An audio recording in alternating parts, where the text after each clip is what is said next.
Nikolai Malko was a frequent conductor of the Danish National Symphony Orchestra. Every third year since 1965, the Malko Competition for young conductors has been held in Copenhagen, Denmark. Velkommen til Malko-konkurrencen. Malko-konkurrence. Malko. Nikolai Malko. Så Malko-konkurrencen 2018. Hosted by the Danish National Symphony Orchestra, one of the world's oldest broadcast orchestras, with our chief conductor, Maestro Fabio Luisi, as chairman of the jury. This year's competition comes live to you from our home at DR Koncerthuset. We invite you to enjoy 5 days of competition, excitement and passion for music. Welcome to the Malko Competition 2021.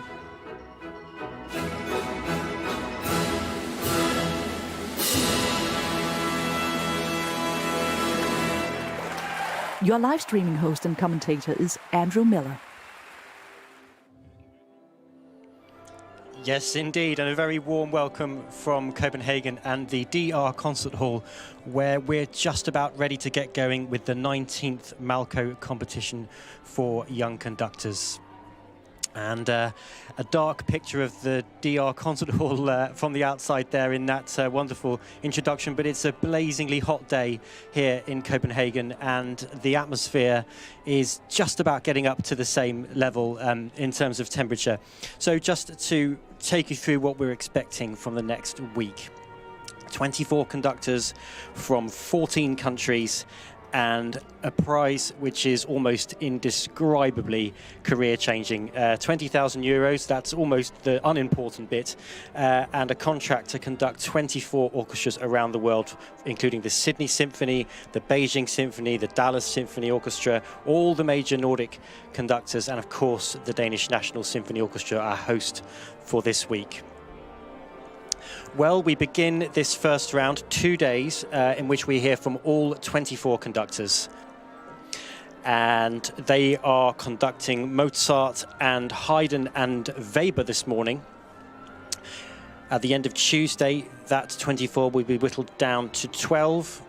And then the numbers continue to halve thereafter. So a semi-final including 6 conductors on Thursday, a break on Friday, and then a final on Saturday evening here in Copenhagen. The music for round 1, Mozart's overtures and a Haydn symphony movement and a little bit of Carl Maria von Weber too. This is repertoire that will test the very basic skills of the contestants here in Copenhagen. Intonation, ensemble, balance, how do they handle ornamentation, how will they handle period style, do they want the Danish National Symphony Orchestra to sound transparent and light, do they want it to sound graceful and warm? Well, of course they do, but they will need to get it up to scratch on all those elements. Of course, we're hearing Don Giovanni, that overture full of drama, D minor key, and if we don't want to hear 3 hours more of that opera, having heard the overture, then the conductors won't have done their job properly. Così fan tutti, the opposite, full of sparkle, full of grace, full of lightness, deft and pointed, and that Mozartian blend of charm and charisma that really no other composer can match. Both music from the late 1700s, Don Giovanni 1787, of course, the work from Prague, Mozart's favourite city, and then 3 years later, Così was premiered in Vienna in 1790.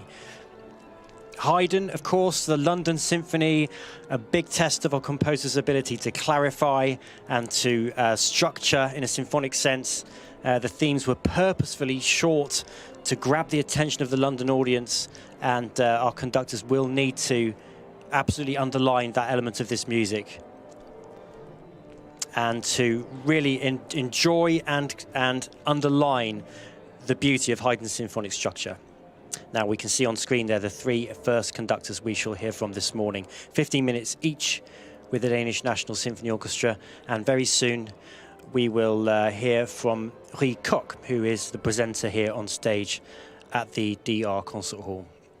So we begin in South Korea with Daniel Gyuseo, and after that we hear from Andrei Feher, and then from Aleksei Rubin from Russia. So any minute now, Rooke will make her way onto the stage here and introduce today's proceedings to our live concert audience, which we're very pleased to have welcomed back to the concert hall. Christina Östrand there just tuning the orchestra. She is the Danish National Symphony Orchestra's concertmaster.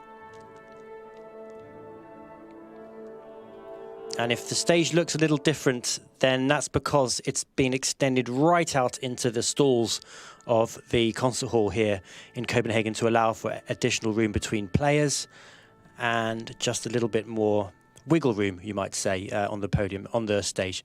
Now there he is, Daniel Gyuseo from South Korea. He is an experienced young conductor, one might say.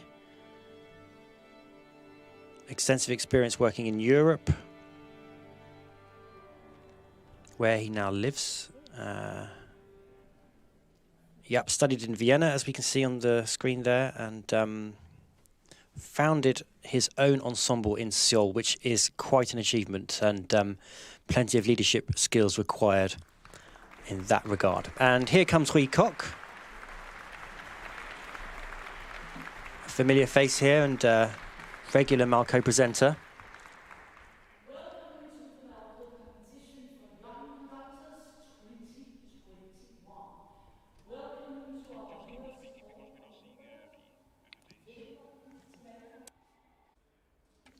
And Riveiro is talking from the stage here, but we can see on screen Daniel Gyuseo there making his final preparations.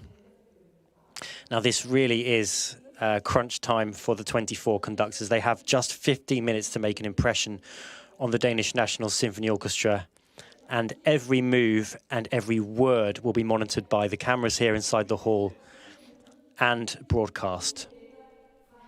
In this round, they are allowed to stop the orchestra, of course, and rehearse, in inverted commas, to really pull the piece apart if they want to.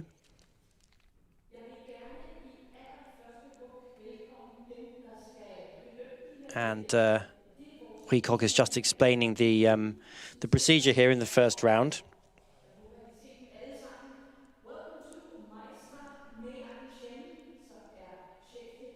And she is, in fact, introducing the jury, I believe.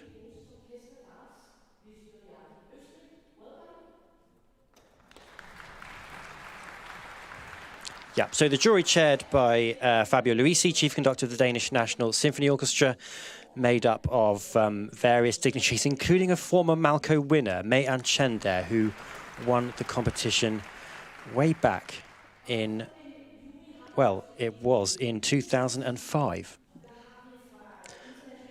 Gunvor Sim is a member of the Danish National Symphony Orchestra's violin section, and of course the Nightingale String Quartet. Kim Bohr is the head of the concert hall and ensembles here at the Danish Broadcasting Corporation.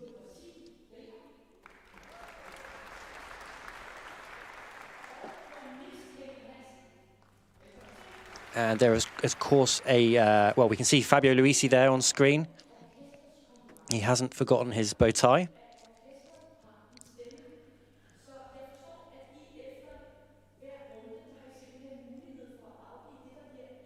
And there is a very rigorous voting procedure in place as to how the jury votes specifically after each round in the presence of a lawyer. And for more information on that, and indeed all the repertoire and rubric for the entire competition, do visit the Malko Competition website, malkocompetition.dk.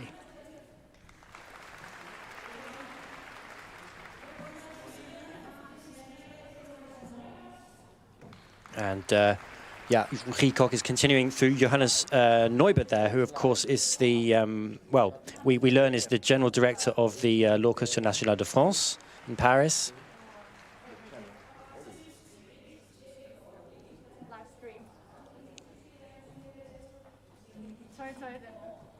And finally, Kim Bohr there.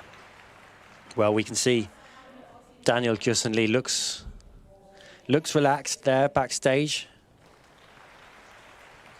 He's all mic'd up, so we'll be able to hear everything he says.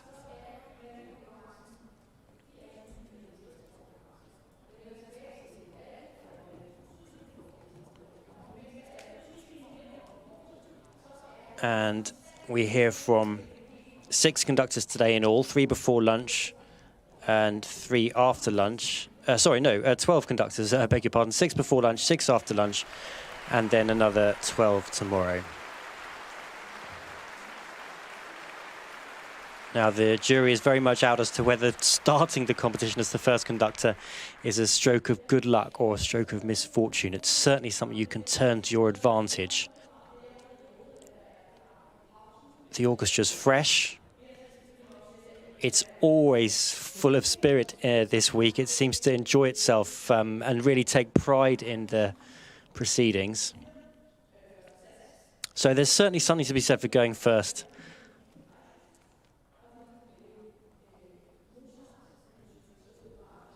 Now it looks like he has in his hand there the overture to Der Freischütz by Carl Maria von Weber, and this is a piece, of course, in which a conductor needs to really sort of find that sense of anticipation and excitement.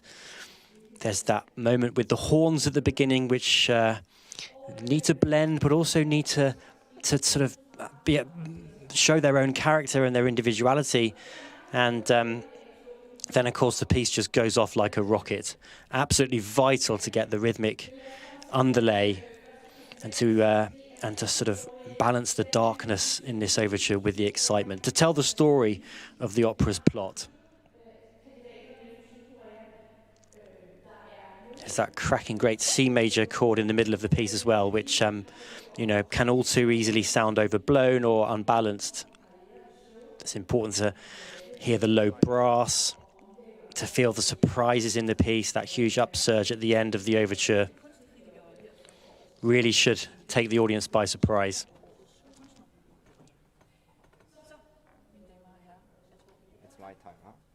A piece in which heroism, soulfulness, and magic are all combined. Well, here he is from South Korea, conducting the overture to Der Freischütz by Carl Maria von Weber. It's Daniel Gyuseo Lee.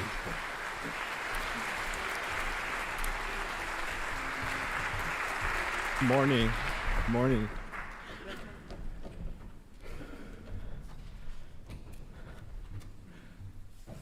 Well, as the first candidate, I think I have to say something good for this opening. As you know, we are undergoing a very tough situation, and as far as I know, there were many kind of risks to operate this big events, but as we see, Malko Competition has been realized. I think it was possible only with your attention and love for us young conductors. So I feel more responsibility to stand on here and even more happiness to be with you than ever. And the more important thing is I want you also to be happy during this week with me. Yeah. Okay, let's start. Weber, yeah.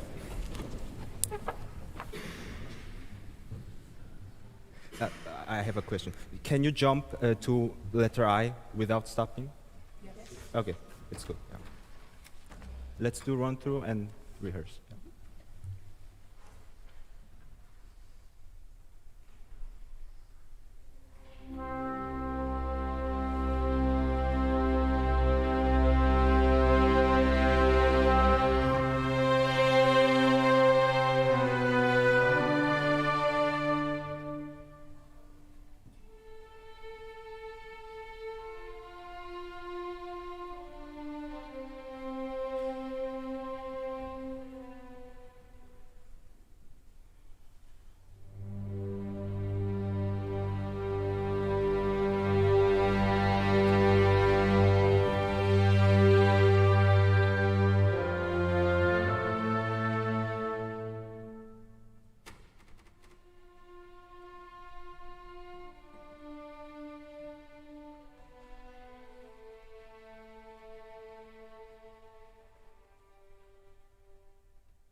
Well, thank you.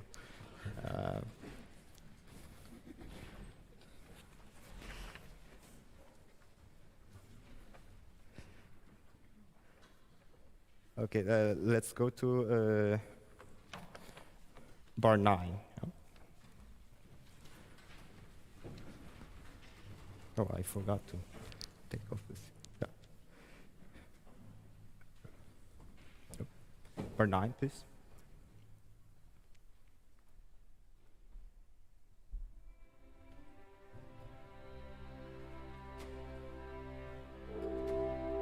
Let's try this. I know we have a little bit distance, but let's get together. Yeah.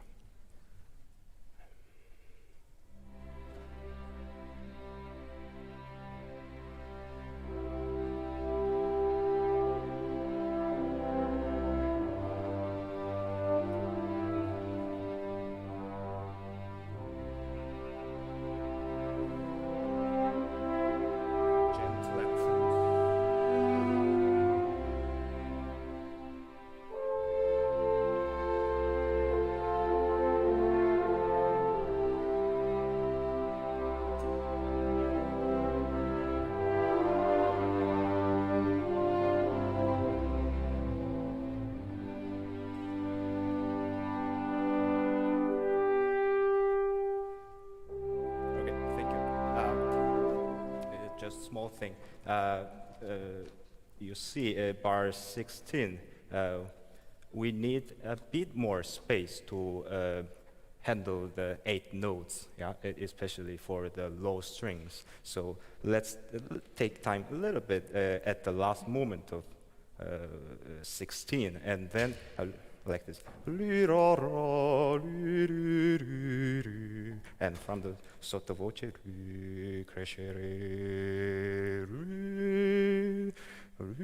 let's pick it up again for the next phrase. Yeah. Could you try F major? It's 14. Yeah. 14.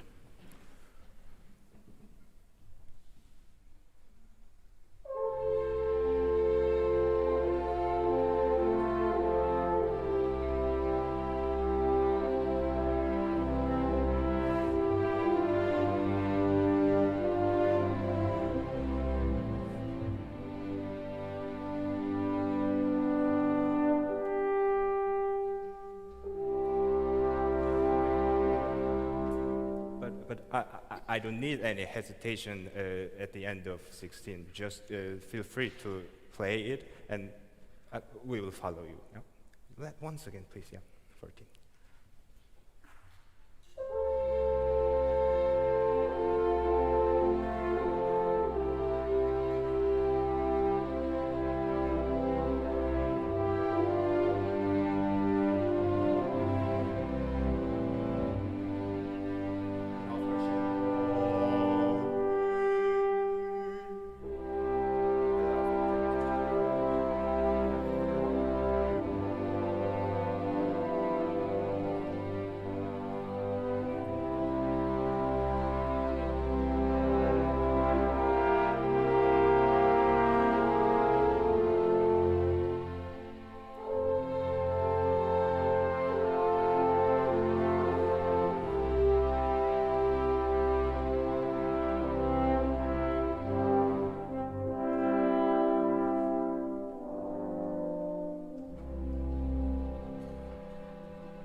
Can you go a little bit more active?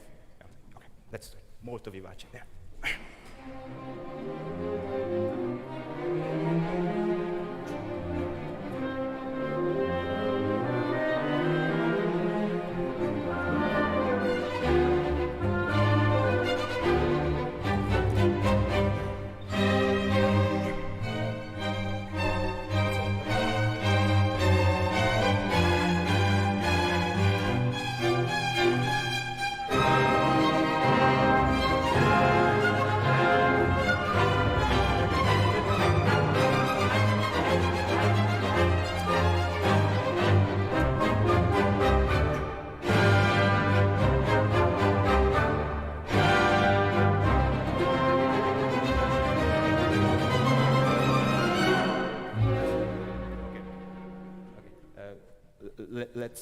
Let's cut the K exactly.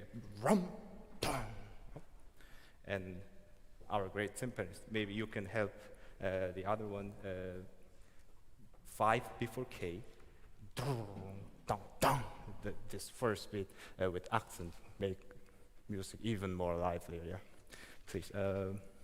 Could we start 243? 243.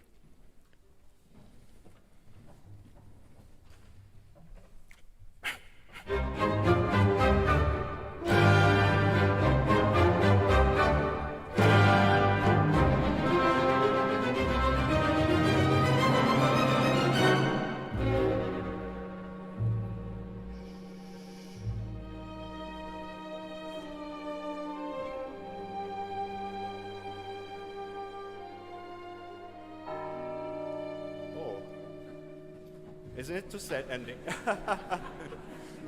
maybe I have second round. I wish. Thank you. Down. Thanks so much.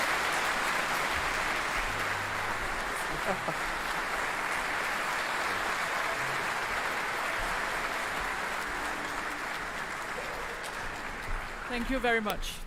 And I apologize. Det aldrig sjovt at skulle afbryde. Strategy there, taking a simple passage but full of atmosphere and working hard on it, and I think we certainly heard the transformation in the sound. He seemed cool and collected, and after that ingratiating introduction, really let the orchestra play. What a fantastic piece that is to start off the competition with. Goes off like a rocket, and I think we shall be hearing it again from the next contestant, who is from Germany. Excuse me, no, he's from Romania via Canada. So contestant number 2, Andrei Feher. But I think now we can join Selina Hostrup downstairs, who is going to take a word from Daniel. Finished drinking your water. Would you tell us, you've been the first participant here in the Malko competition, so how was it to walk on stage? Yes, of course, it was a big honor because, as you know, this is it's the best and biggest competition in the world, and yes, it was pretty nervous, but getting better and getting better to know their reaction, and it was nice. Yeah. So how did you feel in there? Well, I hope there will be next time, next round. And you started off with the Weber piece. Yes. Is that a good piece to start with? Yes, I actually wanted to conduct in the first round, and the exception was a little bit confusing, but it was great. Yeah. Thank you very much. Thank you. It's finished. Daniel Gyuseo there talking to Selina Hostrup, and so now Andrei Feher from Romania. Thank you. It's such a joy to be here and doing some music after too many weeks of studying and working, which is good, but now it's time to. Okay, Haydn, let's play it without the repeat. First movement.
Good, thank you. Let's go back to the very beginning. I know traditionally we do it very slow, but I just feel it's too close to Bruckner. So pam, pam, ta-ta, and very dramatic. We definitely need to make a huge separation between allegro and adagio, because again, Haydn always has a trick, a funny trick. This is a big symphony in D major, but he starts in minor, and it's so dark. That's why we have to completely change the sound, a little more heavy, not too slow, heavy in the way we approach the string, not too much flautando, and then completely lightly and elegant in the allegro. Let's go back to the very beginning, adagio. Very dramatic.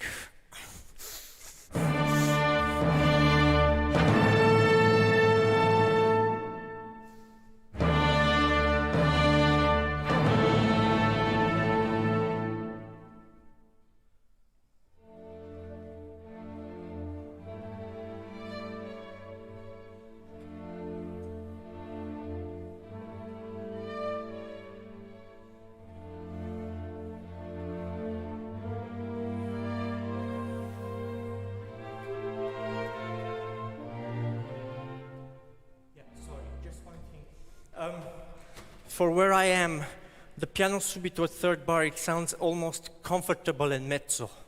We definitely need to change. Completely different. Yeah. One more time, adagio.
Yeah, this is the point where we have to make a complete change of character. Can we ask you, basses and cellos, just the allegro, yum, very heavy, wham, and then completely lighter. I just feel it's too much heavy bass when allegro starts. Once we start. Okay, good. Actually, what I feel at just before 11, 12, 13, it slows down just a little. I know I let you play, but let's not slow down too much. And one last thing, we just need the very first theme of the allegro. Really, very playful. And not ta-ti-da-ta, we don't need that. Springy, very, very light. Can we go 6, 7, 8, 9? Bar 9 from the piano subito.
Yeah, you should all know that 65 there's a flute playing with you.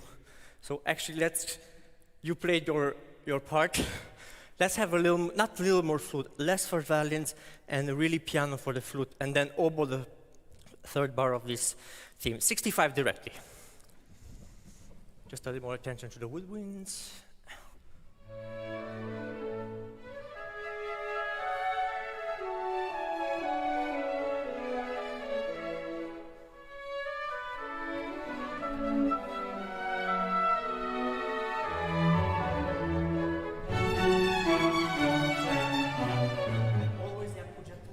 Very important. So oboe and first violins, da, yara, yara, really play the upper note. Don't care about the lower, because otherwise it just keeps going away without importance. 73. 73. Thank you. This is completely different with the woodwinds.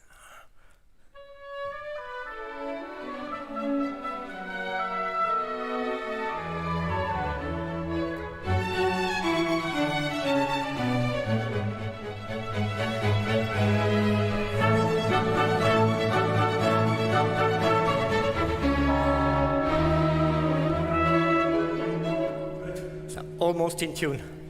Thank you so much.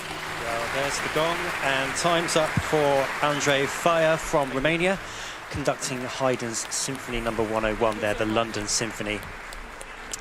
And he really seemed to enjoy himself in that piece. A challenge, taking on the most architecturally complicated pieces on offer in this first round. And a very tall conductor, strong gestural language, clear, knows what he wants and let the orchestra play. A strong start there from the Romanian. Yes. And after him, we will be moving to Russia and hearing from Aleksei Rubin, who is from St. Petersburg. But before that, we can probably get a word from Andrei Feher, who is downstairs with Selina Hostrup. It's fine. Yeah, this is more. I think he needs some water first, so I think we should let him drink and relax. Just 2 seconds before answering our questions. Now, Andrei, I think I'm good. you do this also. Well, it's like a energy bomb. It's so short, and you know it's been. Is it working? Yes. Okay. So it's like an energy bomb. So it's so short, and it's been so many weeks I didn't do it. So it's just so much adrenaline once, just short moments of. It's like this. So that's why I look probably. I mean, I had so much fun, and the orchestra responded so well, and happy smiles and happy faces is just. It's that's what we need. That's what when we know we actually have a contact with the orchestra, and we can do more. So it's great. It's perfect. And then the gong suddenly ends it all. How is it to stand there and conduct, and then the gong shuts you up? Actually, I didn't look at the time when I started, so I didn't. I mean, I knew I was somewhere close, but I mean, you just do how you feel you have to do it, and not overthink. Just be yourself and be in the moment, in the music, and then when it stops, it stops. We look forward to hearing you again. Thank you. I'm looking forward to. My name is Aleksei. I'm from Moscow. Yes, when it stops, it stops. And here is Aleksei Rubin from Russia. And I'm very happy to be here. Okay, let's play some music.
Start right from the D. Thank you. Yes, I like that here in the very end of the piece we play it like in the beginning, yes? At the tempo of the beginning. Please, let a D the second bar. One.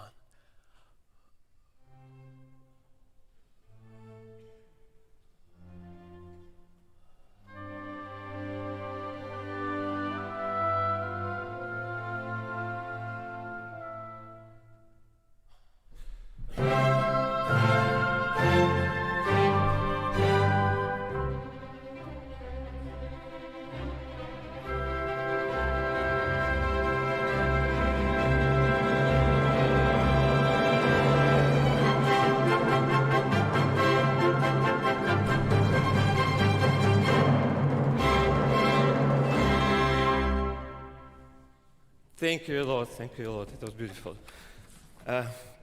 Just can we start from the beginning? You know, I think it should be like very, very majestic and very noble chords. So, and I would like to ask you to play it shorter, like ti, ta-da, and to also to emphasize the contrast between the entrance and then lyric and dolcissimo oboe. So please, let's try.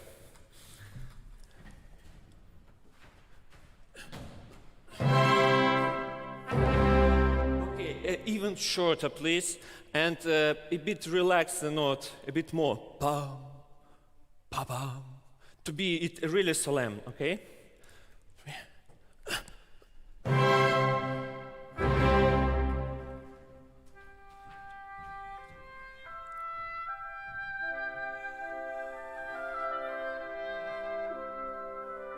Okay, beautiful, very nice.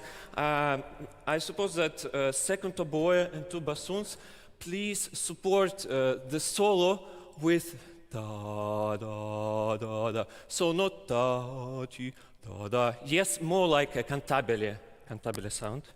Thank you. I would like to ask the strings, if it's possible, try to listen to the sound like a rejection after the note. So bam, like bam, ba bam.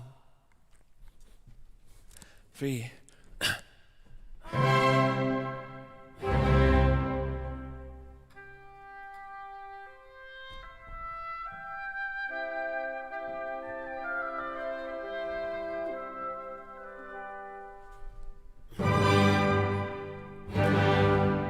Okay, can I ask you only strings, please? Only strings. Let's find this color of very solemn entrance. Ti, ta ta. So ta, and then sound. We all have to hear it, please. Only strings. 3 and. A bit less vibrato. I think it's not to movie music. So the sound should be clear and very solemn, please. 3.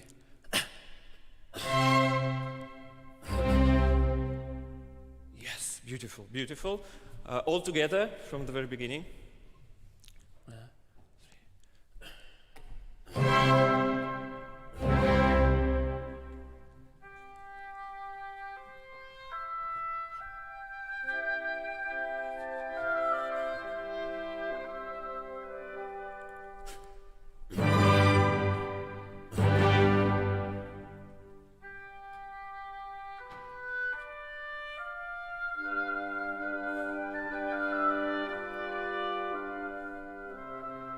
Yes, thank you. Very good, the third bar, absolutely amazing. I mean, second oboe and bassoons, and I would like to ask you the second 4 bars, when you support at this manner also. Cantabile, ta, ta, ta, ta. Yes? Can we start from the 5th bar, please, with the upbeat?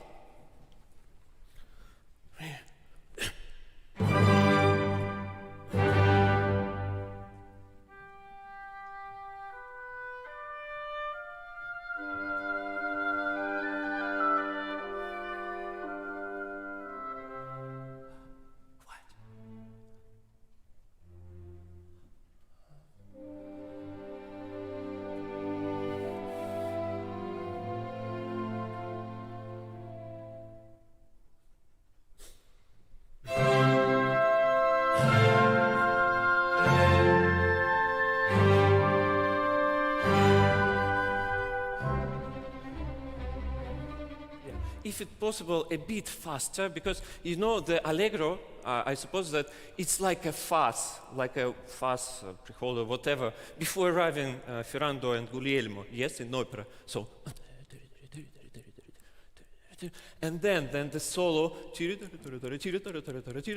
it's not just lyric solo, you know, it's like,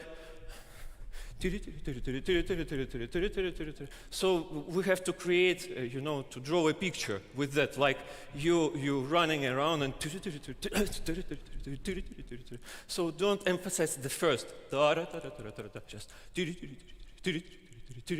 okay. Can we start right from the presto, please?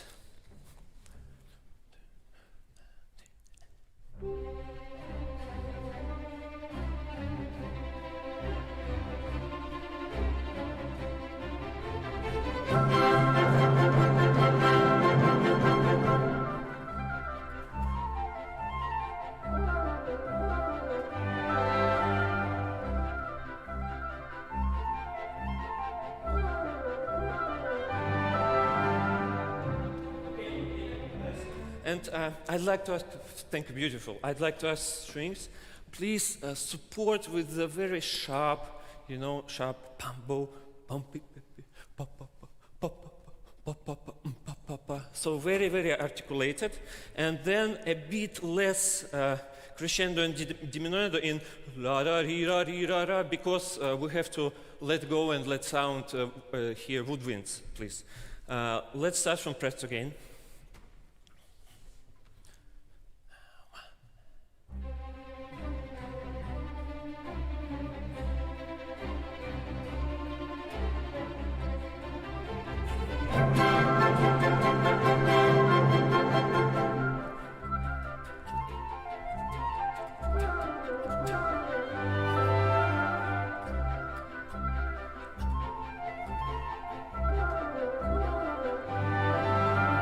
Yes, very nice, very nice, very nice.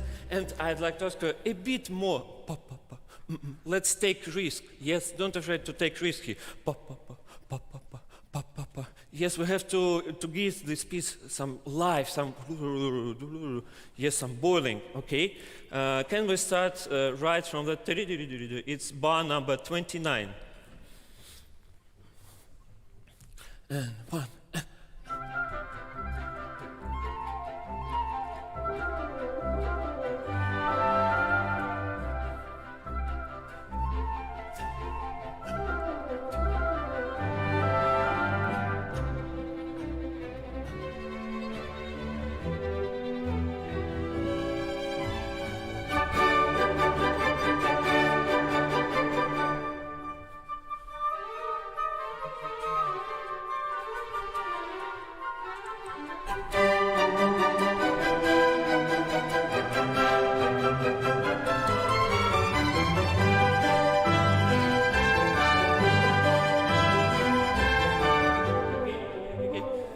Thank you a lot. Very, very good. Letter A, please. No, I suppose that we have to try to find some contrast in that overture, and this is the moment where we can find it. And I'd like to ask you to play a bit more dolce here. I mean syncopation rhythm, first flute and first oboe. So don't articulate even the first syncopation note so hard.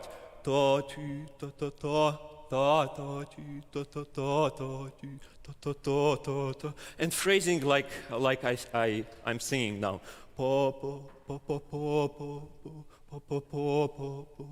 Okay, let's try. 4 bars before letter A. Please, all together, tutti. And 1.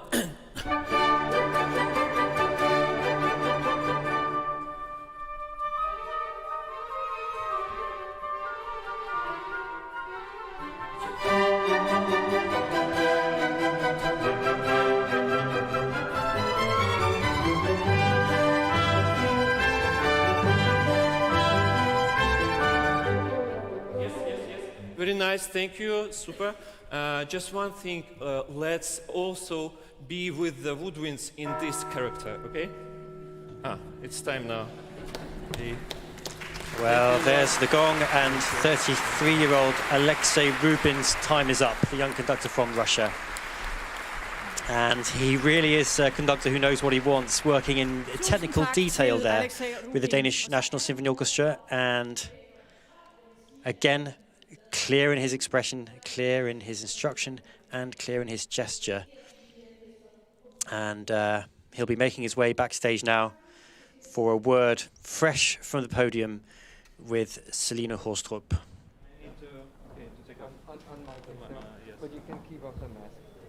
Well, Andrew, I'm afraid that we need to wait a few seconds more. There's some technical things here, microphones that need to be taken away.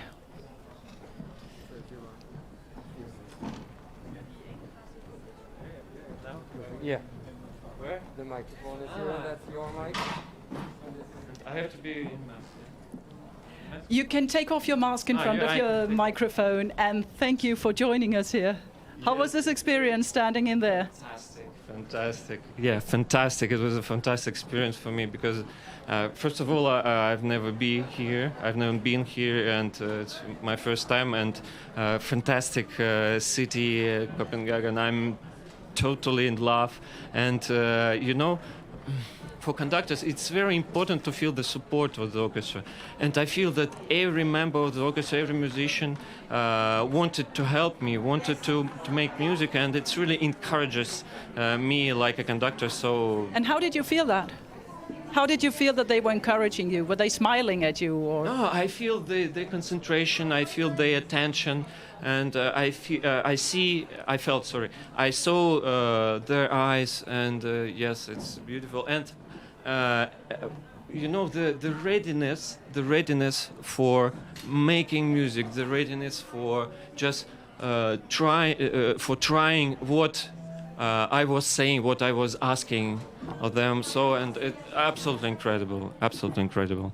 So, are you satisfied with your own performance? Yes, I'm satisfied. Thank you. It was one of the most memorable, I think, performances in my life, experiences in my life. Thank you, Aleksei, Rubin.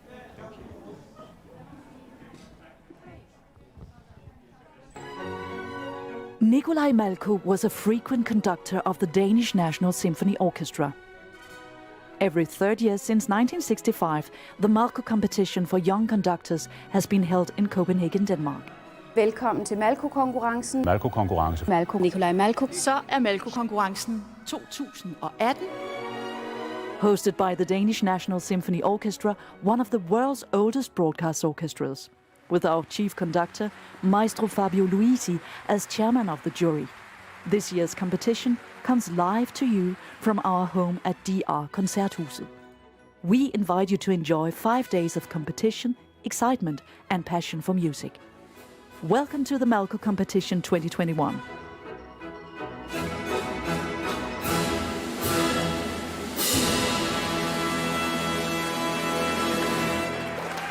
Your live streaming host and commentator is Andrew Miller. Well, that's 3 conductors down and 21 to go.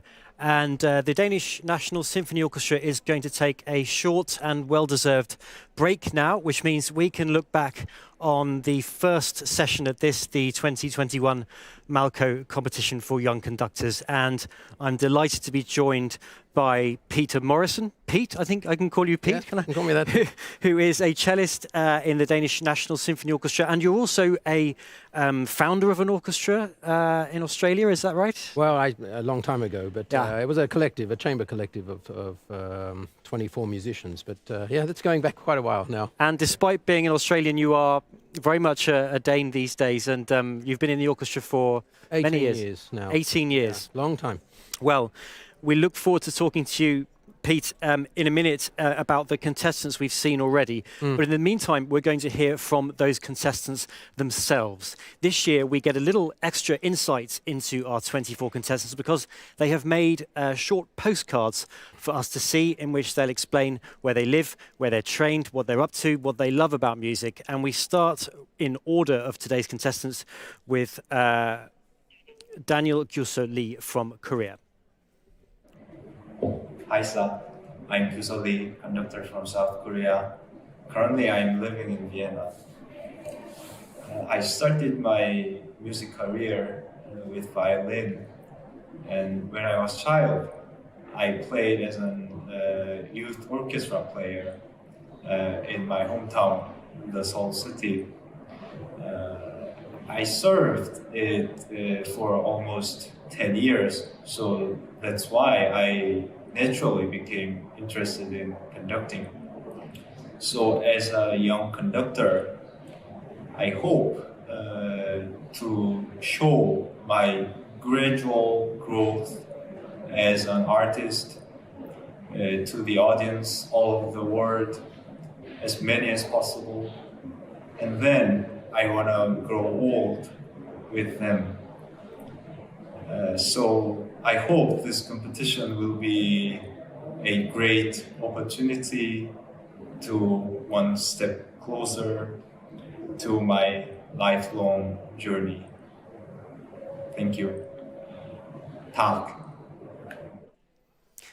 Daniel Gyuseo Lee there from Korea, and fascinating. He said there, Pete, he hopes to grow old with music. And in a competition like this, we're focusing on youth, but it's good to be reminded that conductors tend to get better with age, don't they? Or at least that's the old prevailing wisdom. Yeah, well, that's the prevailing wisdom. These days, of course, people or orchestras and managers are looking for as much youth as possible, and that is done for various reasons. But of course, it is music or classical music is a it's a life where you have to learn, you have to understand the deeper meanings of these works over a long period of time, and they can be very complicated, they can be very intense, they can be of course very joking in the case of Haydn, for example, but there's so many colors and so many expressions to find, and it is a young conducting competition. I mean, these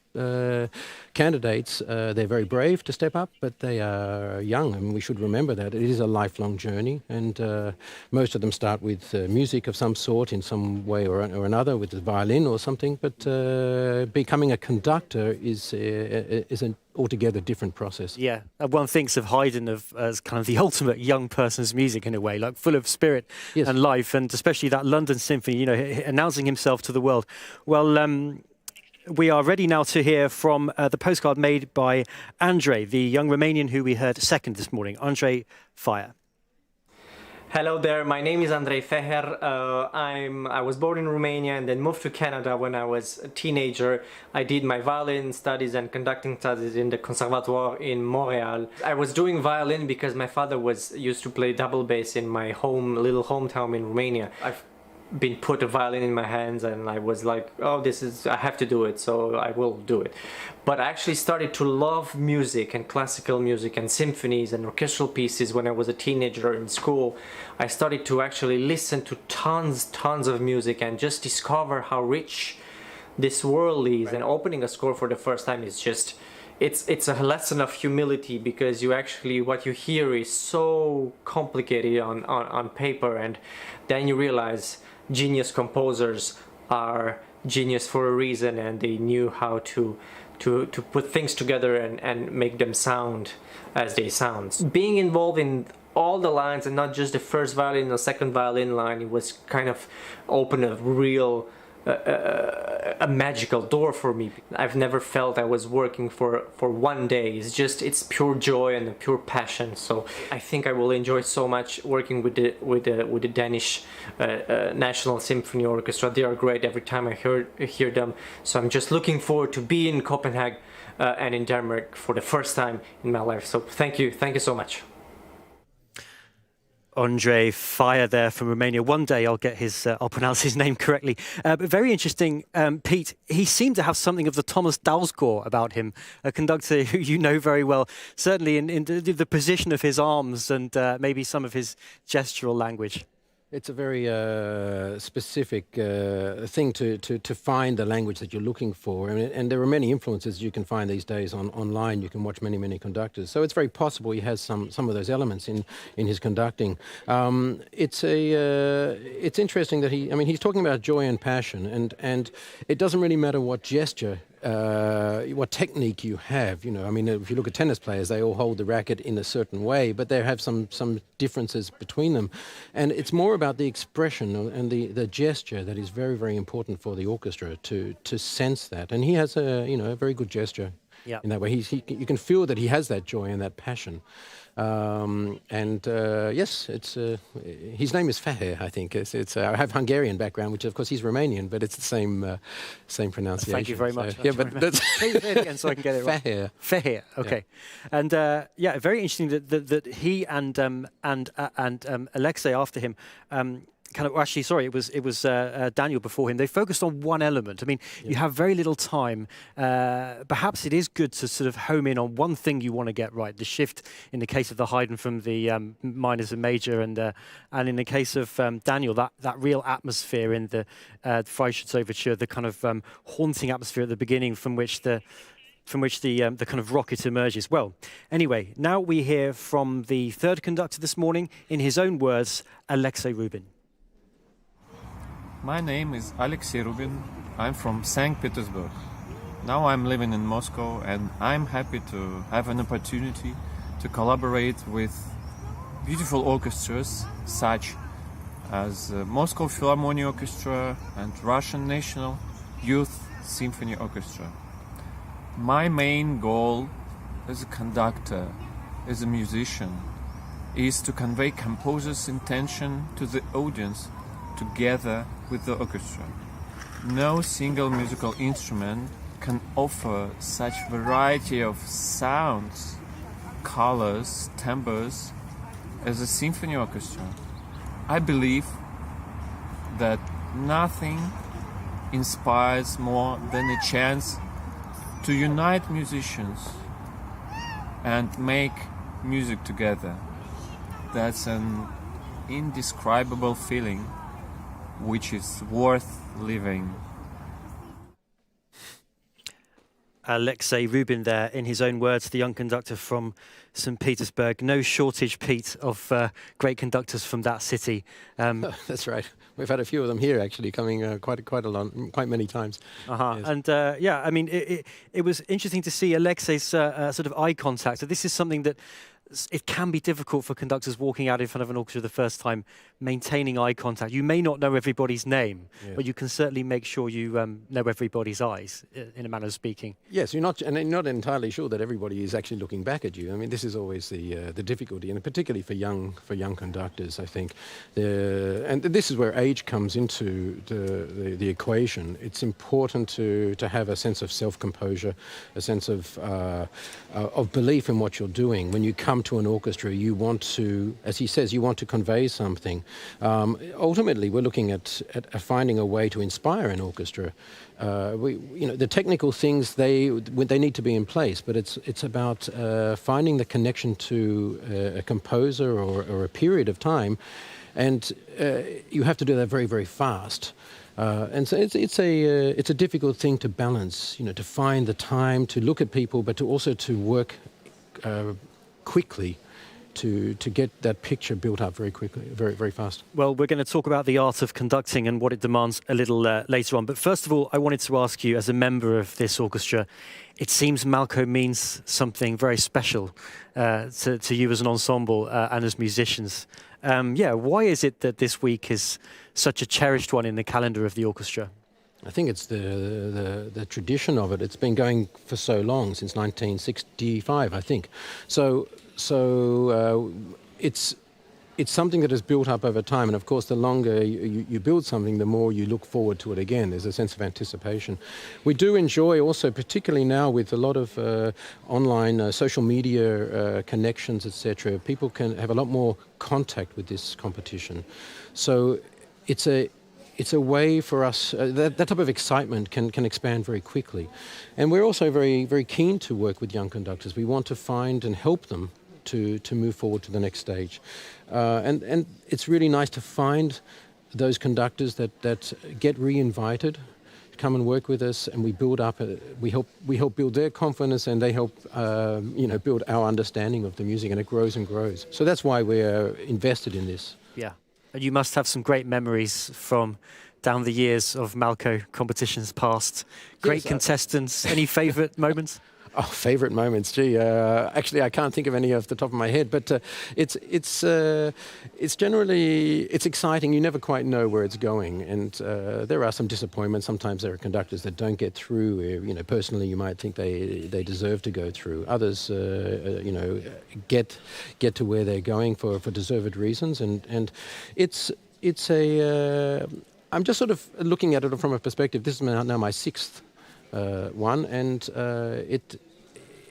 it sort of becomes a collective of memories, I suppose, in that sense. I also have a connection in the sense that my previous orchestra was the Sydney Symphony, and Malko worked there. In fact, he died whilst he was there soon after, 4 years after he started the post. So there's sort of an extra connection there. Yeah. But of course, his connection to this orchestra goes back to the 30s, I think. So it's a long-standing connection. Yeah. Well, let's get down to the nitty-gritty.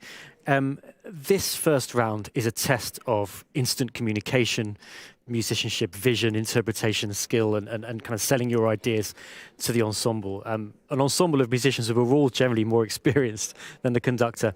So on a normal week, when you're working with professional conductors who've been booked by your managers, how is it when someone's making their debut? People say that you know within 30 seconds whether or not that new conductor is going to hit it off with you.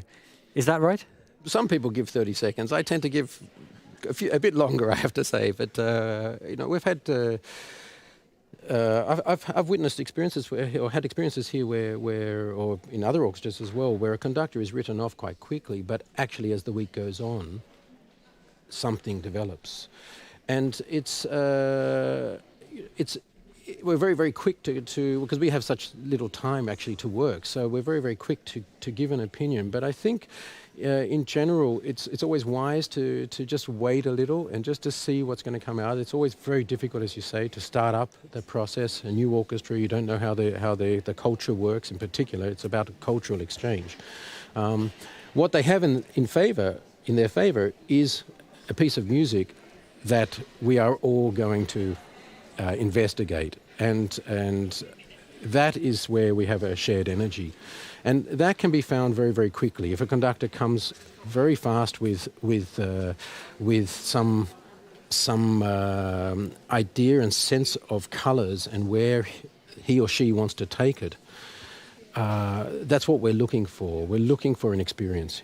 Yeah, ultimately. And on a day like today, clarity of gesture is quite important. I mean, you can learn over a period of years to get used to a conductor like Herbert Blomstedt, I imagine, whose gestures are sort of quite idiosyncratic and restrained. But here, with 15 minutes, yeah, how can you get used to it? I mean, they all have such different techniques, don't they, these contestants? How quickly can you get used to sort of where the downbeat is, what the left hand is doing? It's very subtle movements we're looking for, and of course the 1, 2, 3, 4s. I mean, they have to be in place, but you're looking for the cutoff. You're looking for the length of the movement of the hand. You're looking for, or at least I am. At least I'm looking for flexibility within the movements. So I know exactly how long to play with my bow, exactly when to cut it off, exactly when to come in with a fortissimo or when to come in with an accent or a pianissimo. It's all there. Hopefully it's all there. It's not always there, and sometimes it can be misread. It doesn't mean that conductor is bad, but it just means that we need to look at that spot and understand what he or she is looking for. Yeah, and one thinks of some conductors with very unusual techniques who probably didn't go through the competition circuit, maybe came at the profession from another route. But yeah, it's musicianship, isn't it? That's sort of, it can be communicated through hands, through eyes, through eyebrows, or through talking, and like you said, explaining a person's ideas behind a piece of music. We don't. There are many orchestral musicians who actually don't like it when a conductor talks too much. I actually enjoy that process. I like to hear what's going on. I like to understand the piece in another way, not just gesturally. But we have had a winner here previously, Joshua Wallerstein, for example. He had hardly any conducting experience. He was a violinist, but he had a lot of musicianship, and in the end, that's what won him the competition. And of course, he's had many, many years to focus and learn and to find a way to refine those conducting techniques. So it doesn't necessarily mean you have to have a lot of experience behind you as a conductor. It is about musicianship in the long run, because music is telling stories, and that's what we're looking for. Yes, absolutely. Well, thank you so much, Pete. Stay there, because we'll be coming straight back to you. But for now, it's downstairs to Selina Hostrup. Yes, because I have picked up one of the really experienced musicians of the DR Symphony Orchestra, namely percussionist Gerd Sørensen. He knows a lot of conductors. So, Gerd, tell us, when the conductors walk on stage, before they even raise their hands, what is the first impression? How important is this first impression for you? It's very important, because we are on stage. We have seen conductors every week coming in, and as the late conductor Kurt Sanderling often said, he said, before they enter the podium, and it's the thing that you can only sense it in the air. It's like a charisma. It's an aura they have. Some people just have this authentic will to make music. And what do you notice when they walk in? The way they walk? Or? Yeah, it's like a combination of being yourself and ready to meet face a new orchestra and be present with the orchestra and just having the ability to listen to what is going to happen. If you are like open-minded, you say hello in a nice way, and then we make music together. That's very important. And are there some do's and don'ts when it comes to walking on stage? I always prefer conductors who don't try to tell me what I'm supposed to do. They don't tell you, but they show you. Yeah, no. For me, it's so important that they're just able to show it. We don't have to talk. No talk. Introduction, very short. Hello, my name is. Of course, we know that, and then music, and then you have to react to the thing you hear and not what you prepared to say. And then, when the conductor starts conducting, can you feel whether the orchestra moves along? Yes, that's very obvious. And of course, as a young conductor, you are in quite another position than an old experienced conductor, because you have to sort of prove yourself. But the most important thing that you're a servant for the music and not try to overshadow the music. So being in the music and, as I said, react to what's happening on stage. And one last question: after these 15 short minutes, would you usually know who is moving further in the competition and who's not? Well, I think I know, but as musicians, we are 100 musicians in the orchestra, and we have 150 opinions about it. So it's like that always. Thank you, Gert Sørensen. So 100 musicians and 150 different opinions in the orchestra about these conductors. It's going to be interesting. Thanks, Selena. That means you have 1.5 opinions, Pete. I think if my maths is correct. Seemingly, I have a bit to spare, which is good. That's right. Yeah. Now, it'd be interesting to talk about how the profession has changed. And there's a lot of talk these days about the conductor as CEO. And I think here in Copenhagen, even the CBS, the business school, have become very interested in how the metaphor of the orchestra for the company works when one considers leadership from the podium. I wonder if this is something that you talk about with your colleagues. When you consider how a new conductor sells you his or her ideas or focuses you on the end point. Do you feel like you're part of a sort of company being driven towards a single focal point? I don't think we necessarily think about it from a business perspective, although I can understand where that's coming from. And there are companies that have started up looking at the ways that music and the way that music is made can relate to the business world, and how it's about everybody's ideas being incorporated into the end result. But we are certainly looking. We are certainly within the 1 week that we have a conductor, and even within 15 minutes that we have here with each conductor, we are looking to explore together. And togetherness is a very important thing that is perhaps becoming more and more relevant in today's world. The idea that we need to respect each other, we need to understand each other's opinions in order to create a collective movement forward. And that is why an orchestra is so interesting for the average, the layman out there. It's a very strange beast, an orchestra. And we work very fast, where we're looking at creating a picture every week for a concert. But it's important that we come to a result together.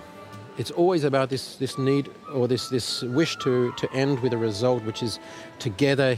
This is our product. This is what we can give you. This is the composer's wishes for this program.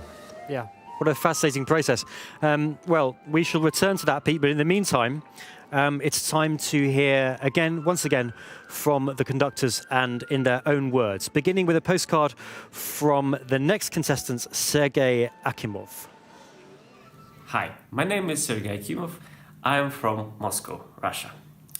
I work in Moscow Operatic Theatre, and also I perform a lot of contemporary music with a studio of new music where I'm working at.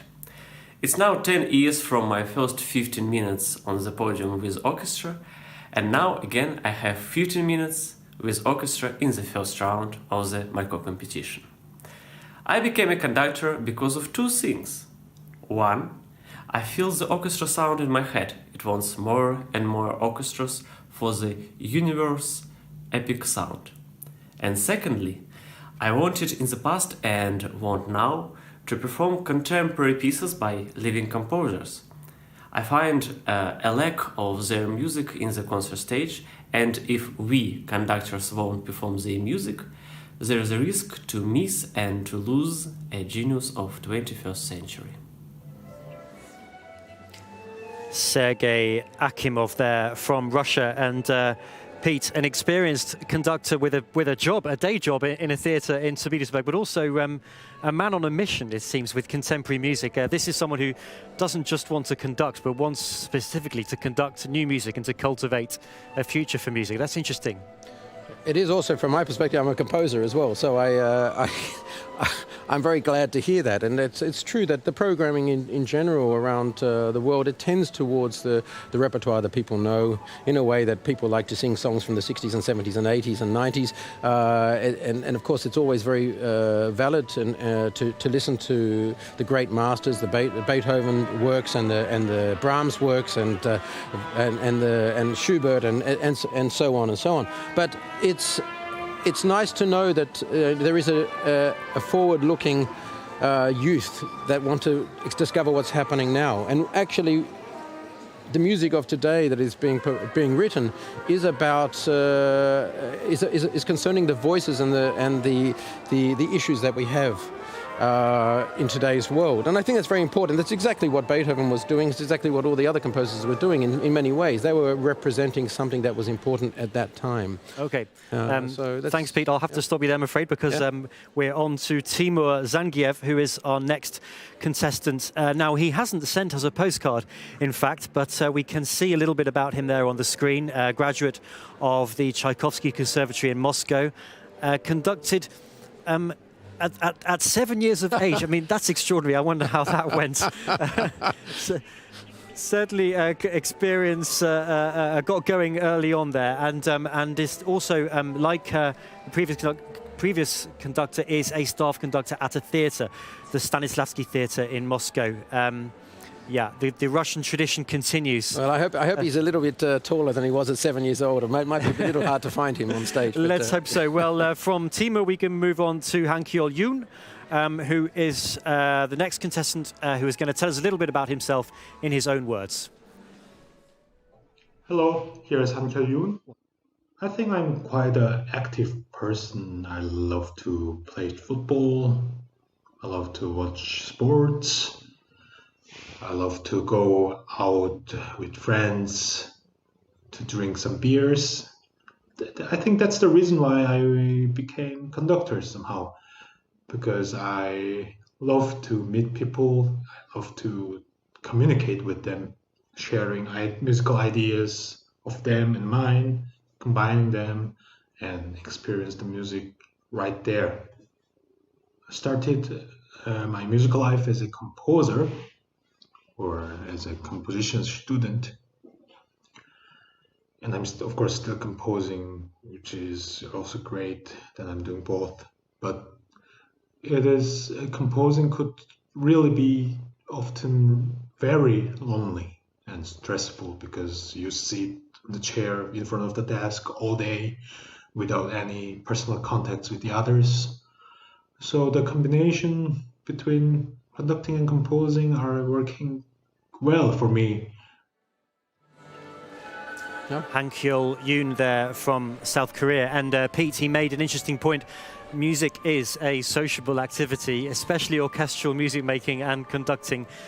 This is really about sharing music with colleagues and friends, isn't it? Yeah, it's about communicating, and it's true. It's about talking to each other in a musical expression. So that is the medium we've chosen as an orchestra player, and certainly whether you're a soloist or an orchestral player or whatever, a conductor, it's about music, and that is the communication tool. So yeah. And you have plenty of good friends in this orchestra. You must talk in your breaks, in your lunch breaks, in your after the sessions about how it's going, about who your favourites are. I mean, obviously you won't want to show your hand, but you know, we're also rushing off to get our lunches, etc. But yeah, we are invested in this competition. So of course the energy is going to go across into our breaks as well. Yeah. But it's going to be exciting to see what happens. It will be. Thank you so much for joining us, Pete. You have to rush back now to your place in the orchestra, and I'll be rushing back to the commentary box, but stay with us for the second of 4 sessions today in this first round of the Malko competition, live from Copenhagen. Nikolai Malko was a frequent conductor of the Danish National Symphony Orchestra. Every third year since 1965, the Malko Competition for young conductors has been held in Copenhagen, Denmark. Velkommen til Malko-konkurrencen. Malko-konkurrence. Malko. Nikolai Malko. Så er Malko-konkurrencen 2018. Hosted by the Danish National Symphony Orchestra, one of the world's oldest broadcast orchestras, with our chief conductor, Maestro Fabio Luisi, as chairman of the jury. This year's competition comes live to you from our home at DR Koncerthuset. We invite you to enjoy 5 days of competition, excitement and passion for music. Welcome to the Malko Competition 2021.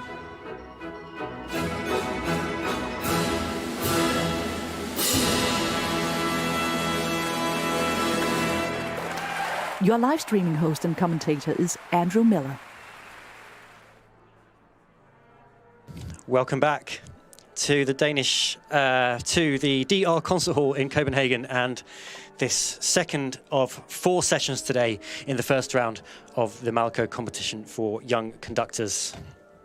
Well, we've heard from 3, and we shall hear from another 3 before lunch, starting with Sergey Akimov from Russia, 31 years old, and an experienced conductor despite his youth and his participation in this competition.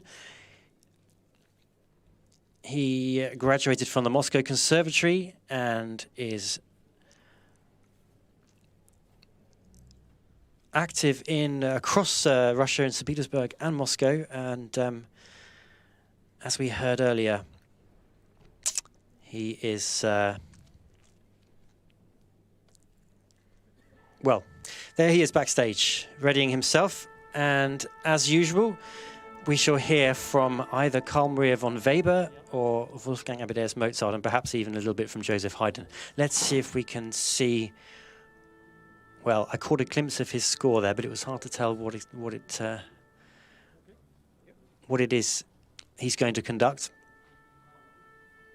He'll have 15 minutes with the Danish National Symphony Orchestra, and as always, this music in the first round is designed to test some basics of the conductor's craft: the balance, rhythm, intonation, how they want the orchestra to sound, how they can work with the sound of the Danish National Symphony Orchestra in music that's very malleable and can be played in so many different ways.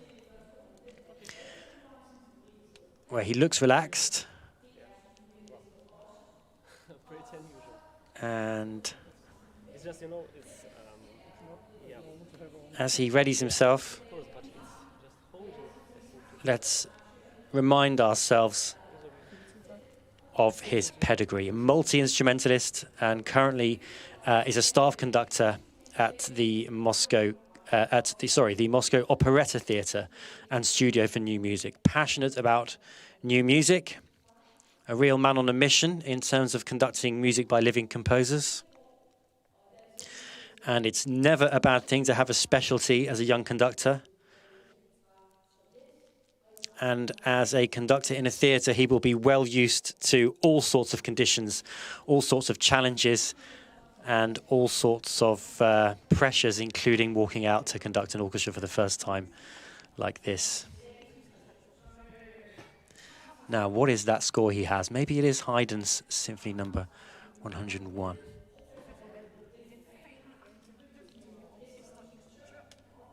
He'll certainly operetta will stand him in good stead for the music he's about to conduct, whether it's Weber, Haydn or Mozart. This is very much music with a spring in its step and a fresh face.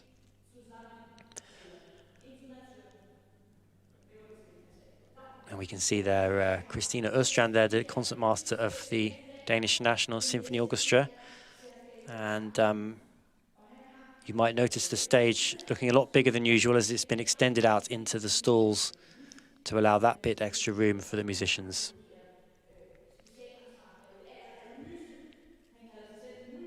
And Sergey is the chief conductor already of a specialist new music ensemble in Moscow and has given numerous premieres, including the first performance of a chamber arrangement of Stravinsky's Rite of Spring.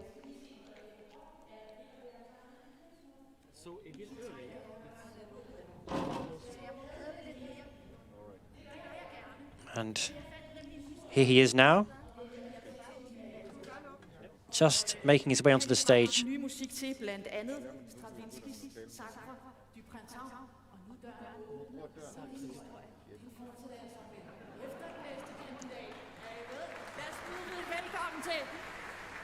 Here goes, 15 minutes with the Danish National Symphony Orchestra from Sergey Akimov, 31 years old, from Russia. Oh. Hello, hello, hello, welcome. Good afternoon, I think. So I'm going to conduct Haydn from the very beginning without repetition, but I don't think I will jump from one to other place. So let's start.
Just one thing is that I think it should be played with the ending just every bar. I mean, for second violins, for violas, for cellos and basses. For example, third bar, pam pam pa pa, dropping the note. So it's a rather static place. And the second is that in bar number 15, it's pianissimo, first time in all this symphony, and it should be pianissimo, of course. Maybe I will try to scare you a bit, just because it was two times da da da da da da da da pa pa pa pa, and now da da da da, and suddenly pianissimo. So, and you're scaring and playing, okay, pianissimo. Let us try from the bar number 9.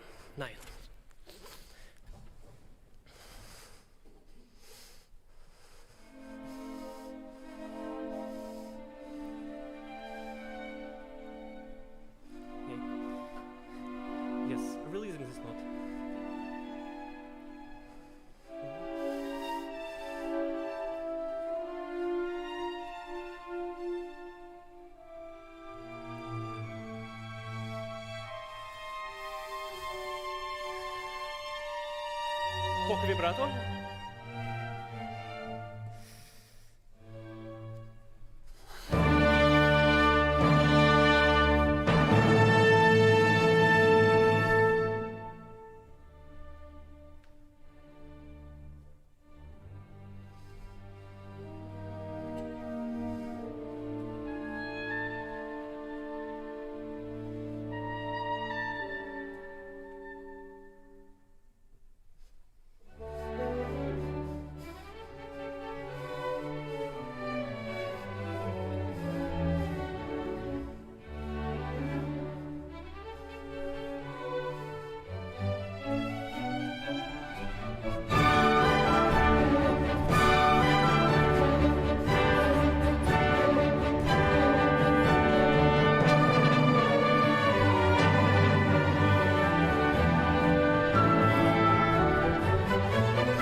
Yes, just a few things I want to say. So, second violins, bar number 20, 21, 22, this place, ta, ta, ta. Yes, I heard that you are marking this, but I want more of it because for me it's some kind of joke from Haydn because he doesn't know where is the main theme. Because you have the same note after the first violins. And then it's like a continuation. So you can bring it because we don't know where is the main theme, in second violins or in first violins. One more thing is 33. Yes, this thing, perfect, but I want more of this because you have this high jump, and even with the bassoons. You have that, okay? You can mark it, just you are showing that Haydn wrote this like it's difficult. And last thing, from bar number 49, I'm going to talk for violas, cellos, and basses. In bar number 50, you will have 8 notes. For the first time in this allegro. Not for you, because you already had it a few bars earlier. But for you, it's just something new.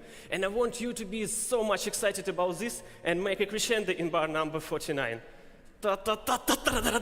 Finally, we reach this place. Okay, let's just try from 17, allegro. Can I stop? I think it should be a little bit more. We already have the bassoon playing just 4 notes. I don't know why it's a joke.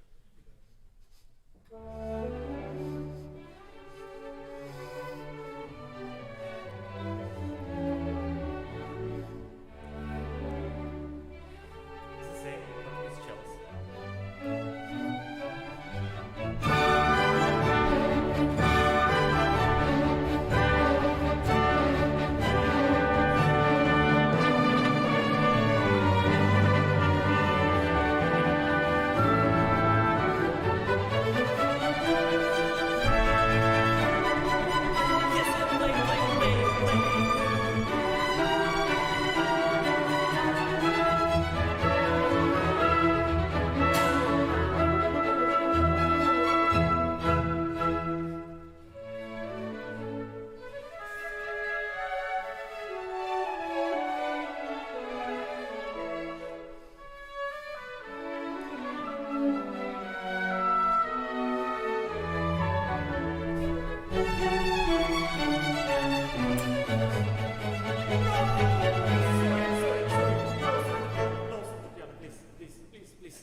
No subito-piano. It's also because you have these quarter notes, and it should be played with all this movement, not with subito-piano. I'm sorry, it will be always every 4 bar. We have pianos and forte, piano, forte. Can we try one more time from 65? 65, yeah.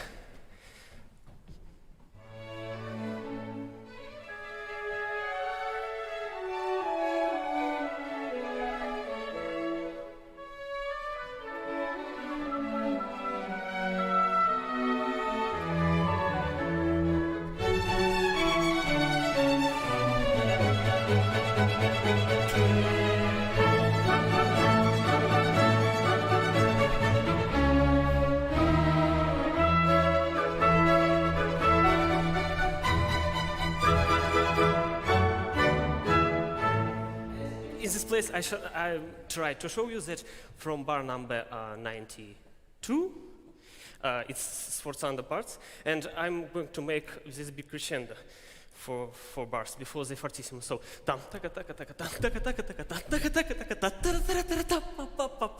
okay, okay, are you agree? No. 89, 89, 1.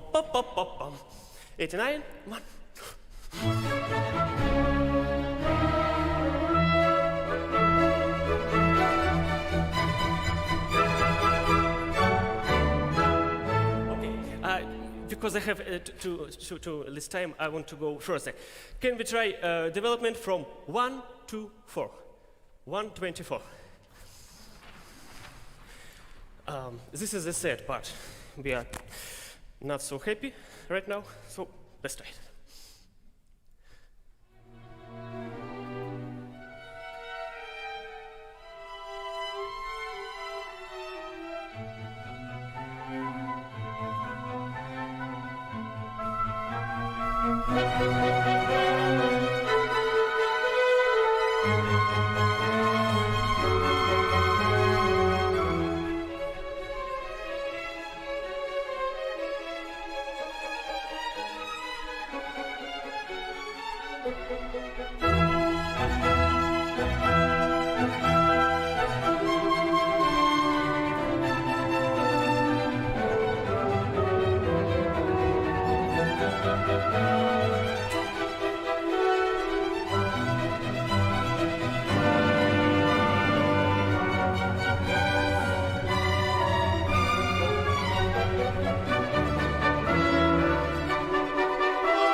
Yes, I prefer the phrasing in this place, ta ta ta ta ta, and I saw that you were playing staccato, maybe a little bit more tenuta, ta ta ta ta ta, and bar number 139 in the horns part, it's your solo, and also with this ta ta ta ta ta, please,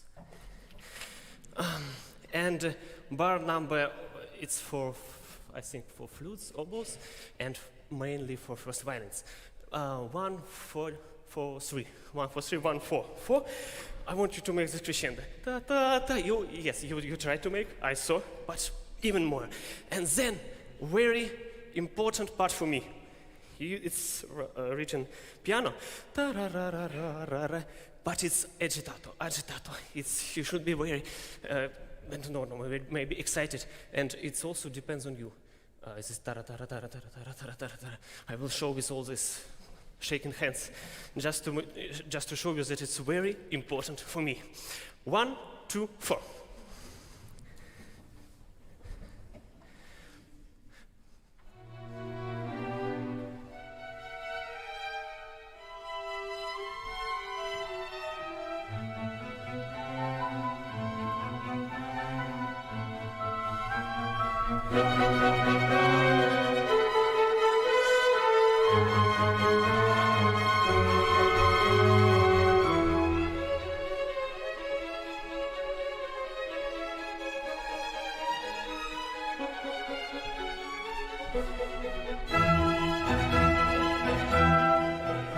Because I have only 3 minutes left, I want to go further.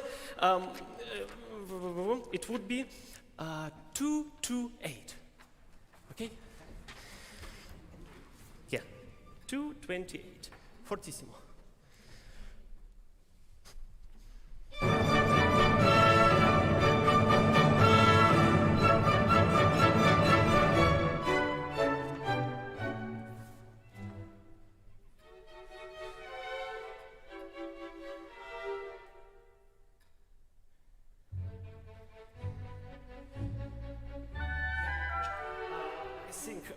We could make this a little rubato in tempo, because and I saw that you were trying to make a subito, ta ta ta ta ta.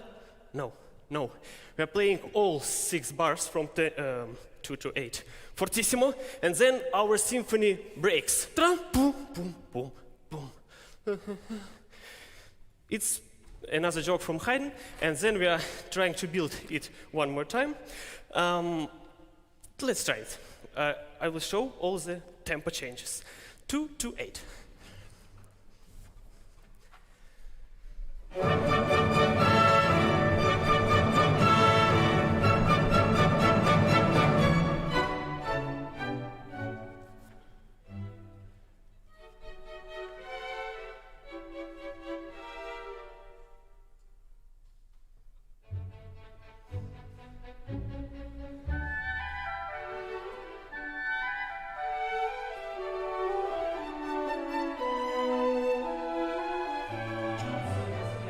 one more thing. We didn't reach still the main theme. It's written. So I want you to play in one dynamic from the... Okay, you will play after. Thank you so much. Thank you very much. Well, there's the gong, and time's up for Sergey Akimov, the 31-year-old from Russia. He certainly seemed to enjoy himself, and he definitely knows what he wants from the orchestra there. Yeah. A real understanding of Haydn's sense of humour, I think we can safely say. And as we let that wonderful bit of Haydn resound through the DR Koncerthuset, we can probably head down to Sergey, who will be talking to Selina Hostrup. Jeg har Sergey Akimov klar. Jeg har Sergey Akimov klar. Okay. Sorry, I think I came to her a little bit early there, but she is just gearing up for Sergey. Selina, over to you. De har ham ikke på endnu. I think Selina is just waiting for a microphone. In the meantime, let's tell you a little bit about our next contestant, Timur Zangiev, also from Russia, a little bit younger, 27 years old, from North Ossetia. And he graduated from the Tchaikovsky Conservatory in Moscow, as we can see on the screen. Extraordinary debut at the age of 7 years old. I wonder what that was like. And another Russian with a significant day job, staff conductor at the Stanislavski Theatre in Moscow. And that will prepare him for many situations on the podium. Thank you too. How did it go? Pretty well, I think. The orchestra is fantastic. I love it very much. A job in a theatre. You look satisfied. You happy? We're here with Sergey now. You know, we pretty well. Thank you so much for joining us here. You're laughing. You seem to have a ball in there. Yeah. Did you have a nice time? Very nice time I had there. By all means, definitely I want to have more of the time there. Thank you so much for joining us here. You're laughing. You seem to have a ball in there. Yeah. Did you have a nice time? Very nice time I had there. By all means, definitely I want to have more of the time there.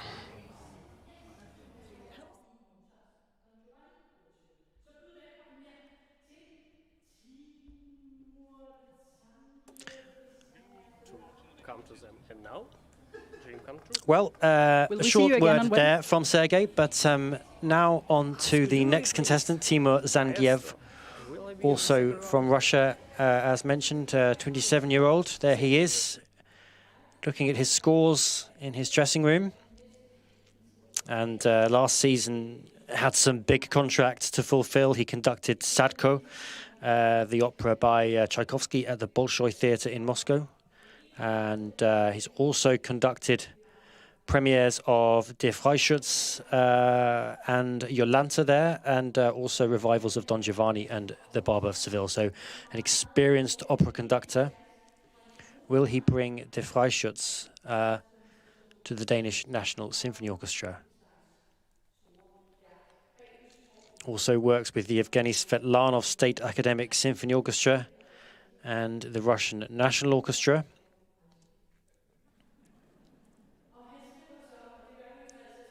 And there he is backstage, looking calm and collected.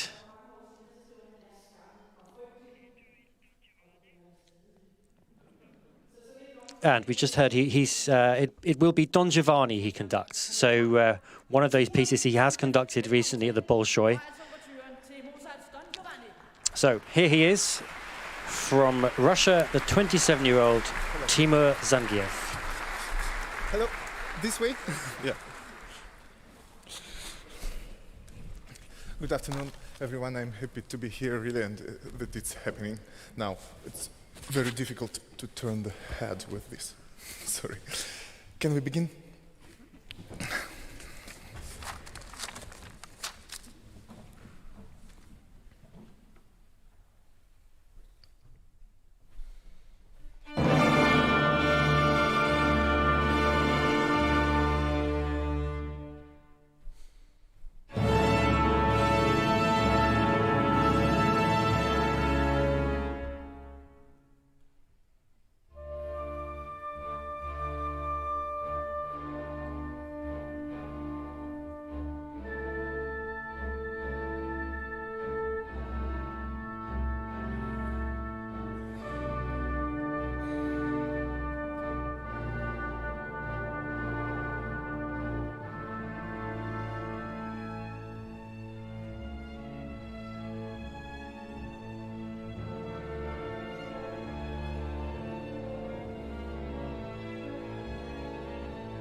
Thank you very much.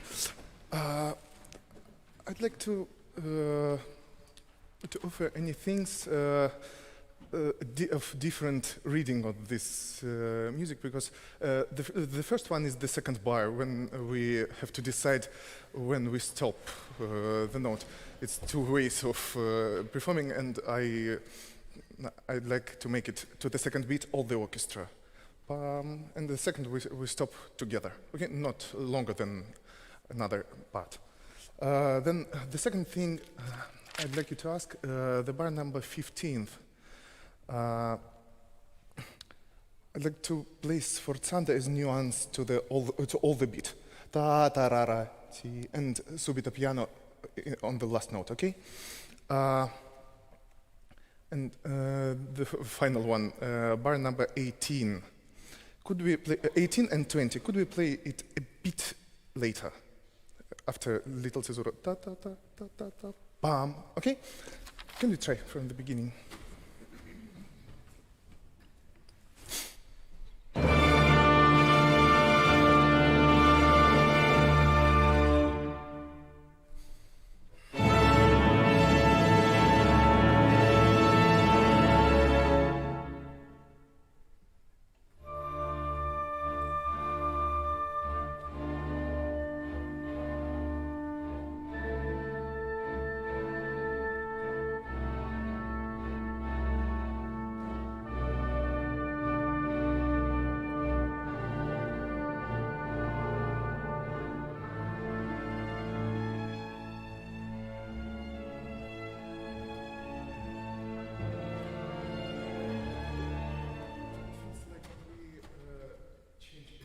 The tempo on the syncops, maybe keep the same, not slower.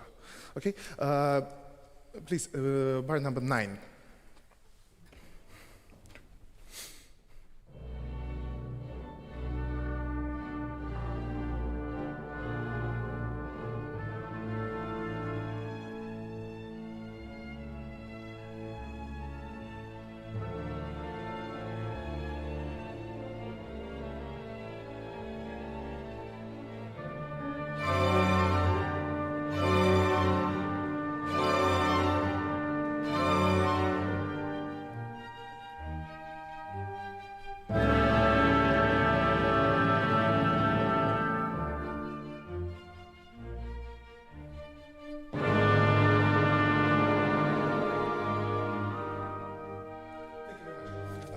I think we'll repeat this one more time to be together.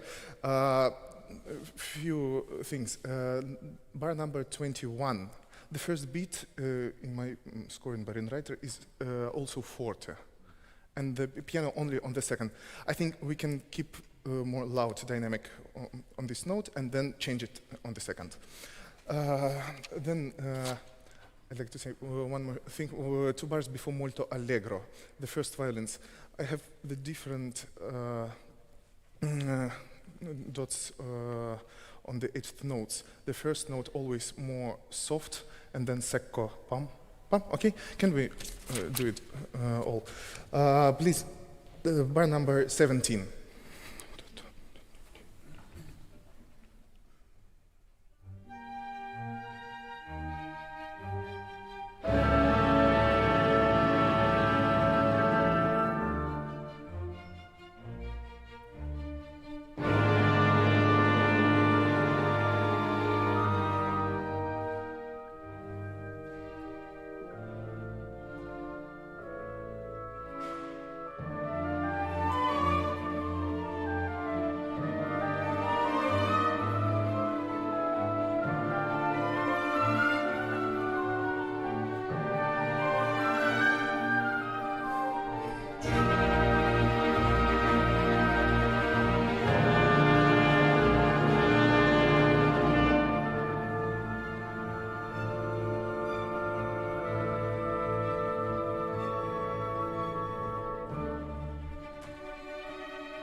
the second note in molto allegro, maybe we can make it a bit lighter than the first one, like a second note on the legato, okay? I'd like more active woodwinds, tam taka tam taka tam taka tam. Now it's just calm forte, more brilliant, more like open window with the wind. Tam taka tam taka tam taka tam. In the bar number 48, maybe not real forte to make a crescendo later, okay? Strings. In the bars 50 and 51, I'd like molto crescendo, very energetic crescendo, okay? Molto allegro, please.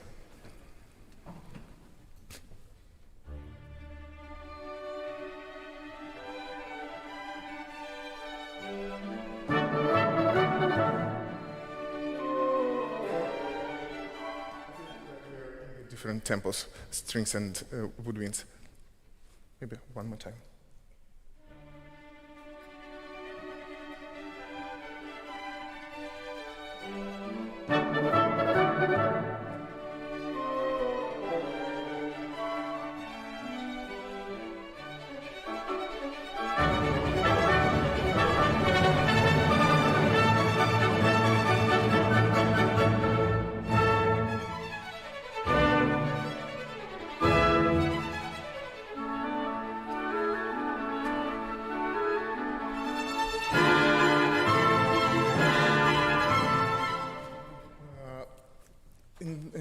In the bars 55 and 56, I think we can make more pause for disconnect two episodes. Tam taka tam, pam ta ta ta ta. Because we like continuing the same. I'd like the new episode, and if it's possible, the first and second violins, piano much less. Because now it's like the same. It's so active, but not piano. Okay, maybe we can start from 46. Sorry, 46. Okay.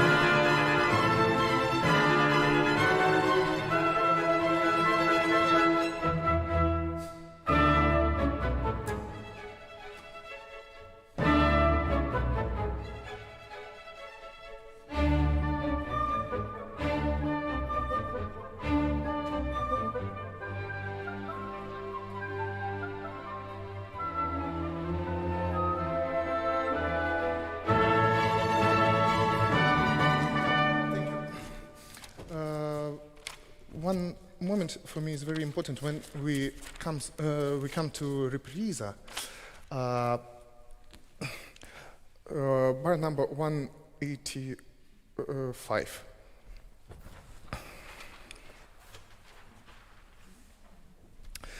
It was I like more contrast for the piano.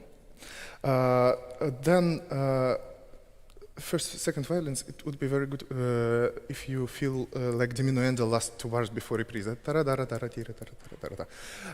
Because we are very active, but we have to come back to the piano as in the beginning.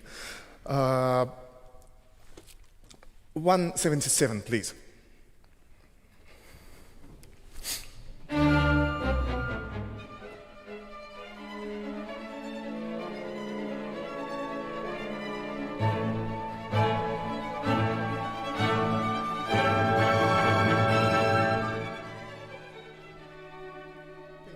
My time is out.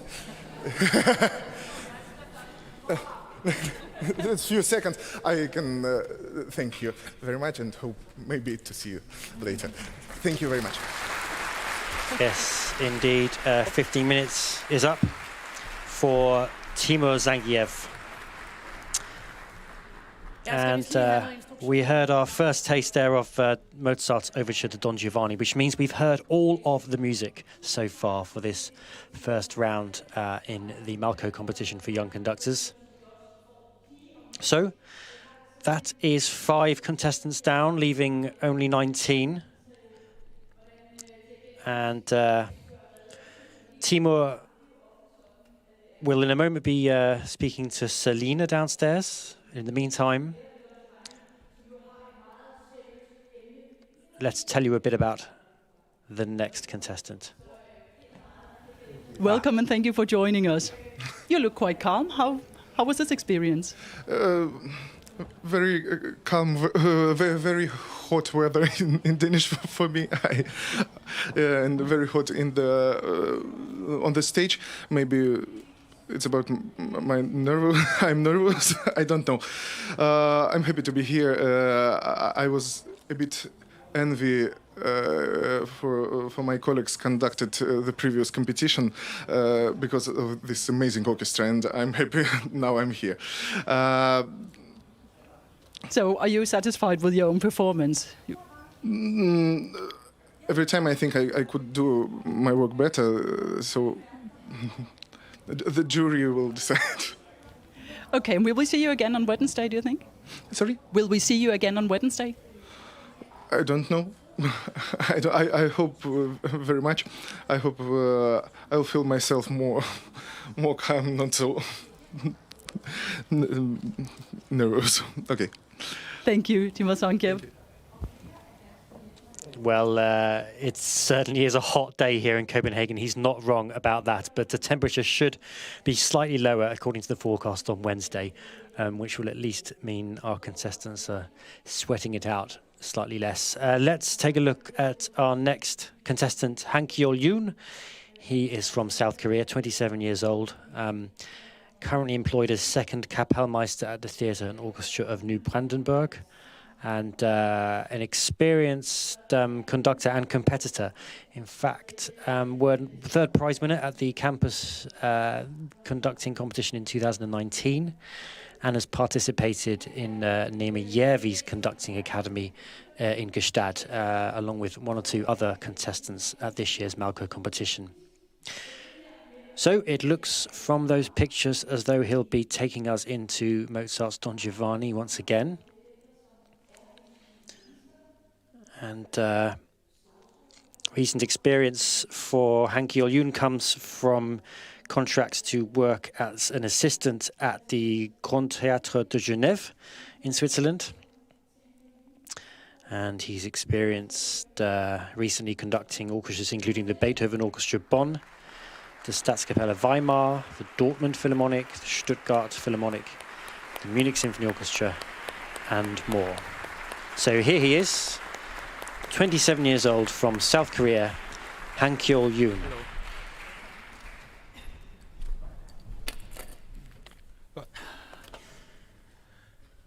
Meine Damen und Herren, good day und check. Let's start with Don Giovanni before our lunch.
would like to go back to the beginning again. It was mostly really great.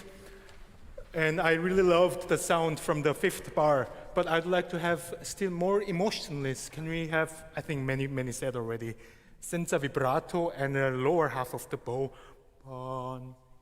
So this is like where zombie comes in, so it should be really emotionless. And one tiny idea of mine, trumpet, can we have really electronic shocking like sound in the beginning? Good. Can we try the beginning?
Bar 15, I'd like to have a sforzando, but in piano. It's just like a little bit piercing on the heart.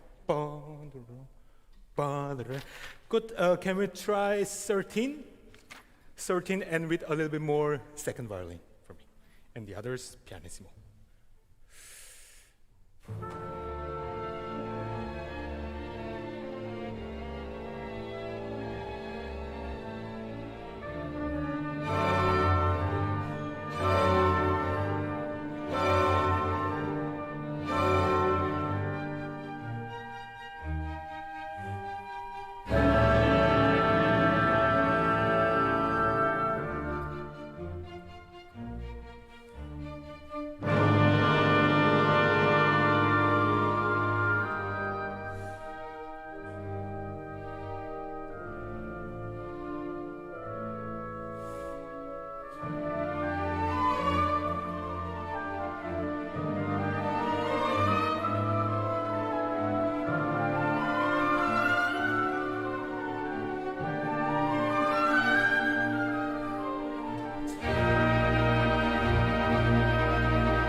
Until then, really great, thank you.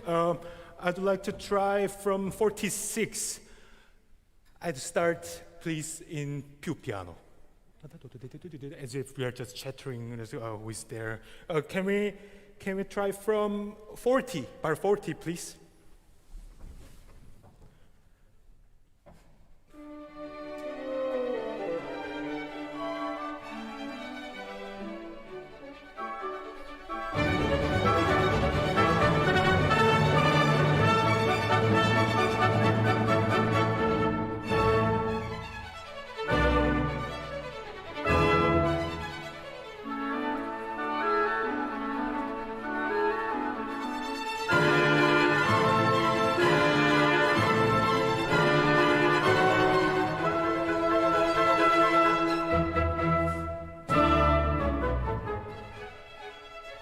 Thank you. From here now on, it was really good for me. I'd like to jump to bar 99. 99, and I'd like to have, we have just 2 times bam, ba da da da da da da da da da. I would like to have differently in the second time, so I will try to show as much as possible. 99, please.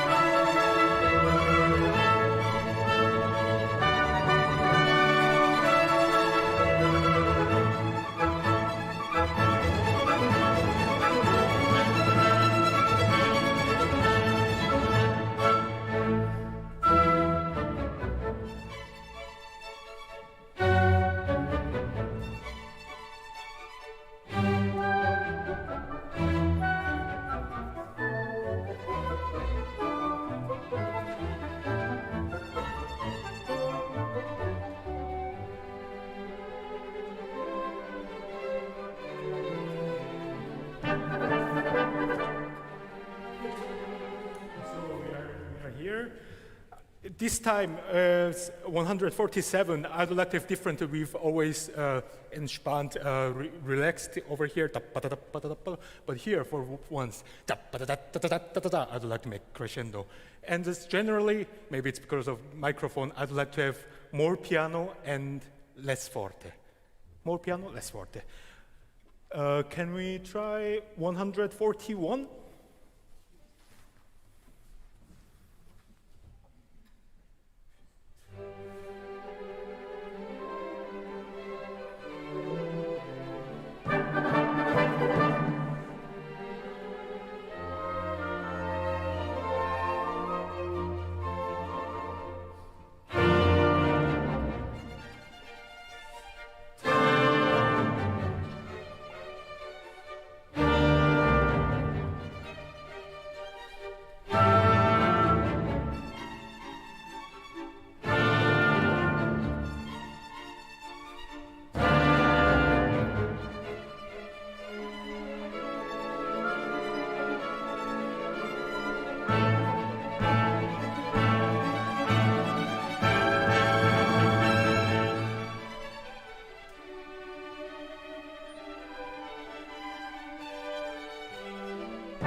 Great, thank you.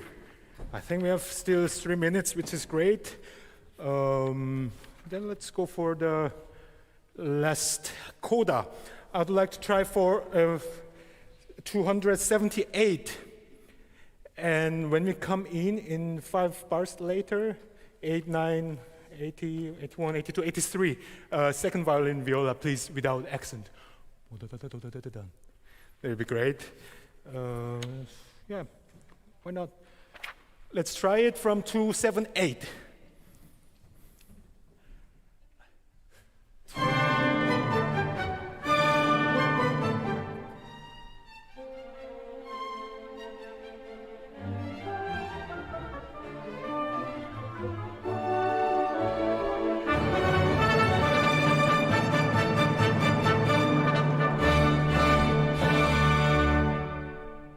Good. And a little bit of connection I'd like to have from the last fanfare of 256. So you reacted so well, our brass. Can you give more just for me? Just really electronic sound. Jan, jan, jan, jan, jan, jan, jan. Let's try from 256 and let's end this.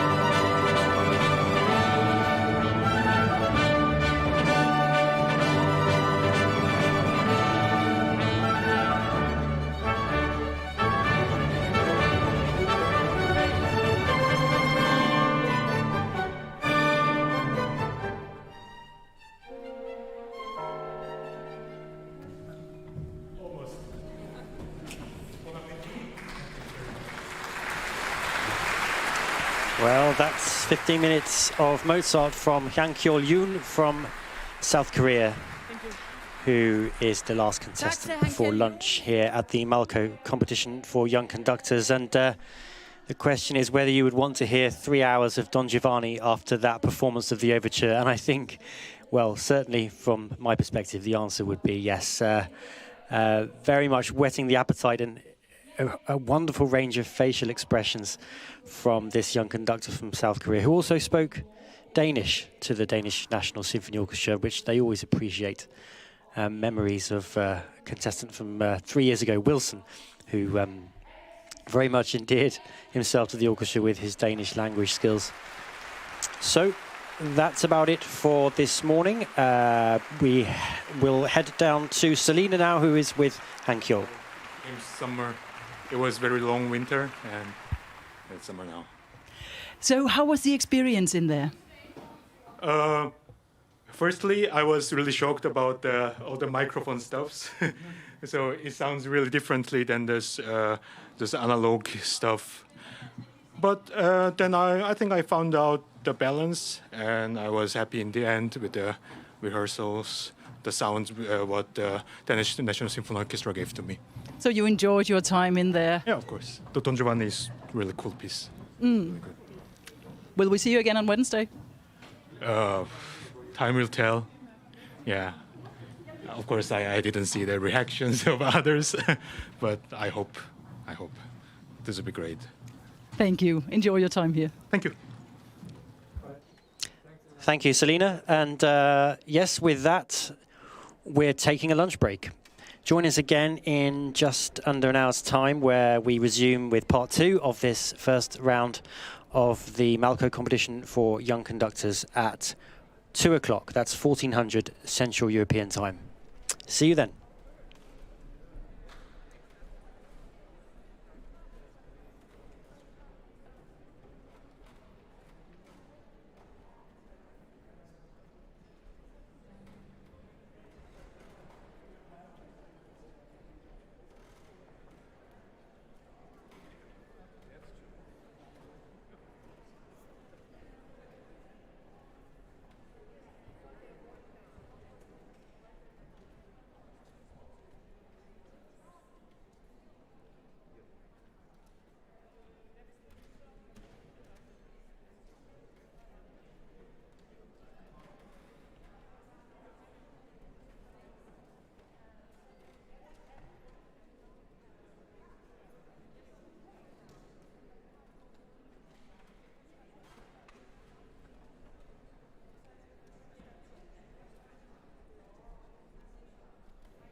Nikolai Malko was a frequent conductor of the Danish National Symphony Orchestra. Every third year since 1965, the Malko Competition for young conductors has been held in Copenhagen, Denmark. Velkommen til Malko-konkurrencen. Malko-konkurrence. Malko. Nikolai Malko. Så Malko-konkurrencen 2018. Hosted by the Danish National Symphony Orchestra, one of the world's oldest broadcast orchestras, with our chief conductor, Maestro Fabio Luisi, as chairman of the jury. This year's competition comes live to you from our home at DR Koncerthuset. We invite you to enjoy 5 days of competition, excitement and passion for music. Welcome to the Malko Competition 2021.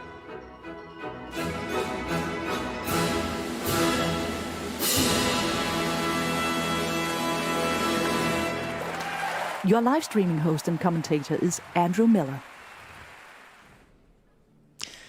Yes, and welcome back to the DR Concert Hall here in Copenhagen, where after a hearty lunch, we're ready for part 2 of today's first round of this, the 19th Malko Competition for young conductors. So 24 conductors in all. We've heard from 6 already today, and we will hear from 6 this afternoon and another 12 tomorrow. And our first female conductor, Teresa Riveiro Böhm, is up next, a 31-year-old from Austria who has connections with Glasgow. Now, what does that mean in relation to 2018's winner, Ryan Bancroft, trained in Glasgow, trumpeter with the BBC Scottish Symphony Orchestra, which is the very orchestra with which Teresa is a conducting fellow right now. She is a graduate of conservatories in Moscow and Vienna, a violinist, a choral conductor, a prize winner at the Nemi Gstaad Menuhin Festival conducting symposium, and has worked with Paavo Järvi's Tonhalle Orchestra in Zurich, and a Tanglewood conducting fellow this summer. So, looks to be a conductor on the cusp of great things. Young by Malko standards. And she, I believe, will conduct Mozart, Don Giovanni Overture. So we're coming to you here live from the DR Concert Hall in Copenhagen, part of the Danish Broadcasting Corporation's broadcasting city on the edge of the Danish capital. This concert hall inaugurated in 2009, designed by Jean Nouvel, the French architect. And what a place it is to experience live music, full of atmosphere, these orange, brown, red colors wrapping the audience in a sort of womb-like atmosphere, and especially extended stage for this Malko competition to allow more space for both the orchestra and the audience. And our host, Rico, who is currently on stage, introducing proceedings here to the live audience, which has been welcomed back to the concert hall here. Well, Teresa looks ready, and the orchestra is also ready.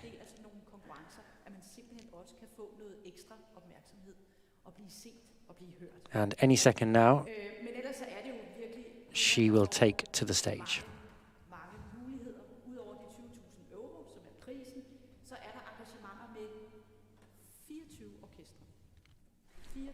And Rico is just explaining that the prize includes contracts to conduct 24 orchestras throughout the world, including some major ensembles, the Sydney Symphony, the Dallas Symphony Orchestra, all the major Nordic orchestras. Quite a prize. In addition to a year's mentoring from Fabio Luisi, the Danish National Symphony Orchestra's chief conductor, 20,000 euros, and specialist career advice from Jessica Ford.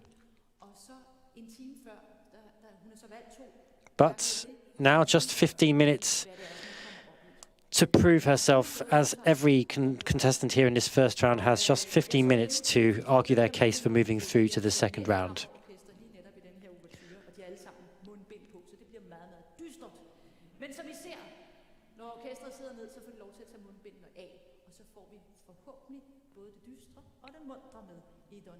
And yes, we are starting with Don Giovanni from Teresa Riveiro Böhm, 31 years old, from Austria. Here she is.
Thank you very much. Thank you.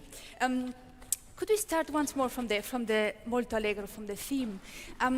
This little syncope, maybe a little bit more phrasing in between, a little bit more the yeah? Directly from the molto allegro, please.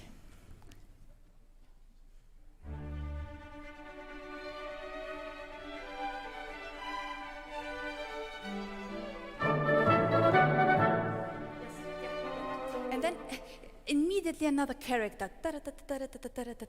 Yeah, so it's legato and then again this leporello thing. Yeah, once more.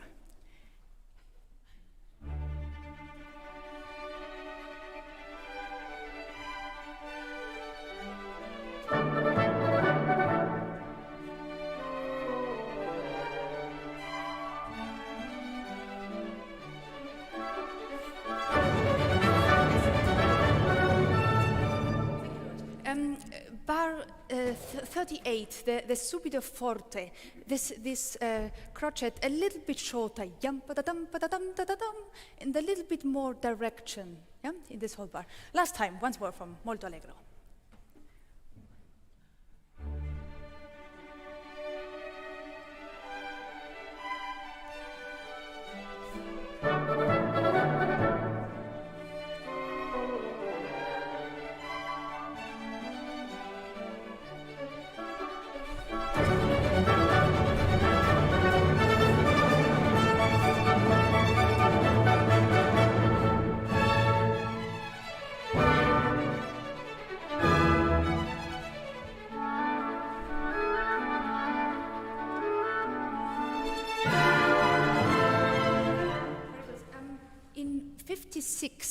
Can we have a little bit quicker diminuendo even in all the winds? Yeah. Yes, let's do that. 56, please.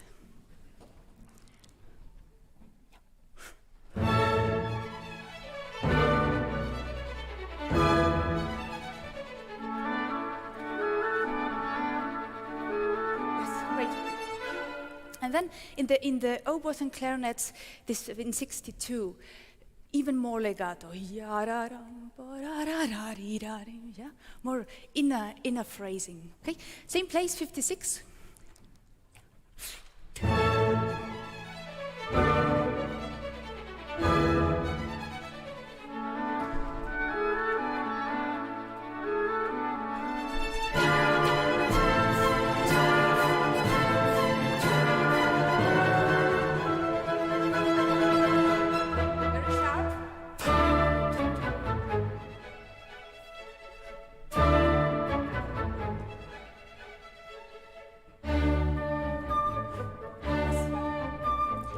And here only forte without sforzando. Yeah, good.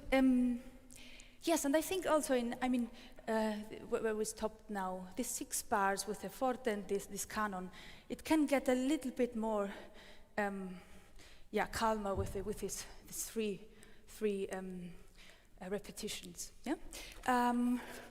Let's start once more. 4, 5, 6, 7, 77, and very sharp the sforzando.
of surprise in 151.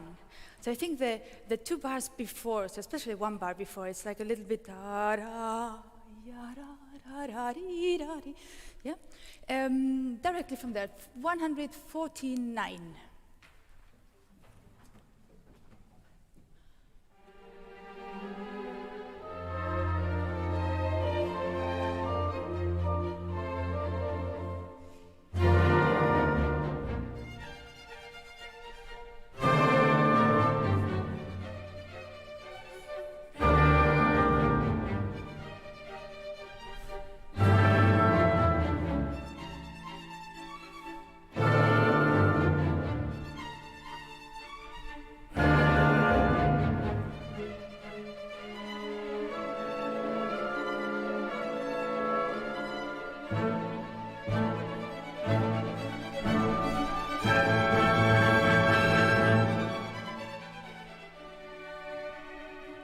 Thank you.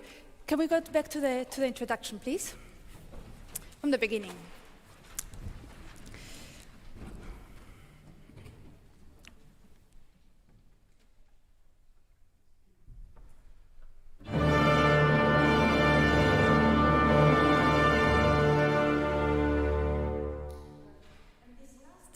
Last half note. I think it's not cutting it, but it's fading away very naturally, not holding it. I think it's a little bit, yeah, just naturally go away, yeah, in the time.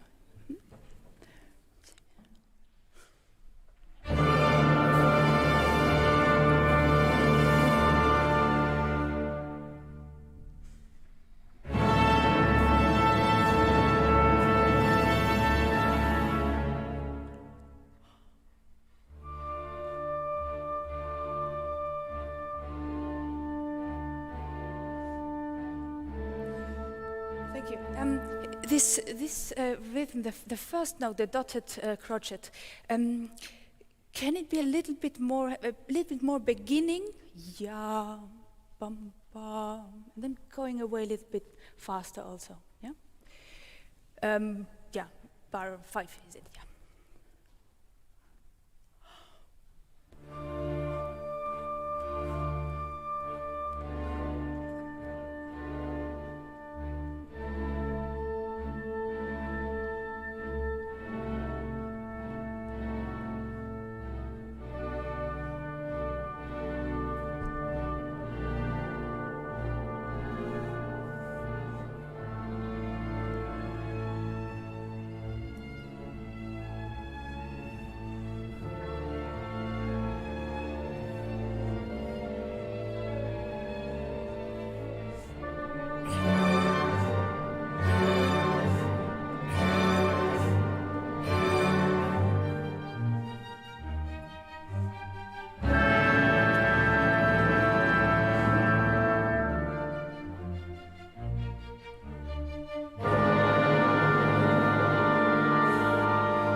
Thank you, thank you.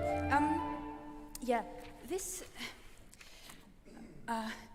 bar 17 in the first and second violins, I think it's a little bit more of a sigh also. Yeah, going away a little bit more in this. Yeah, and this forzandos, can we have that also sharper? Really, I mean, maybe even, yeah, intensivating it a little bit to the end, and once more, and once more, and once more, yeah? Directly 15.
great. Thank you so much.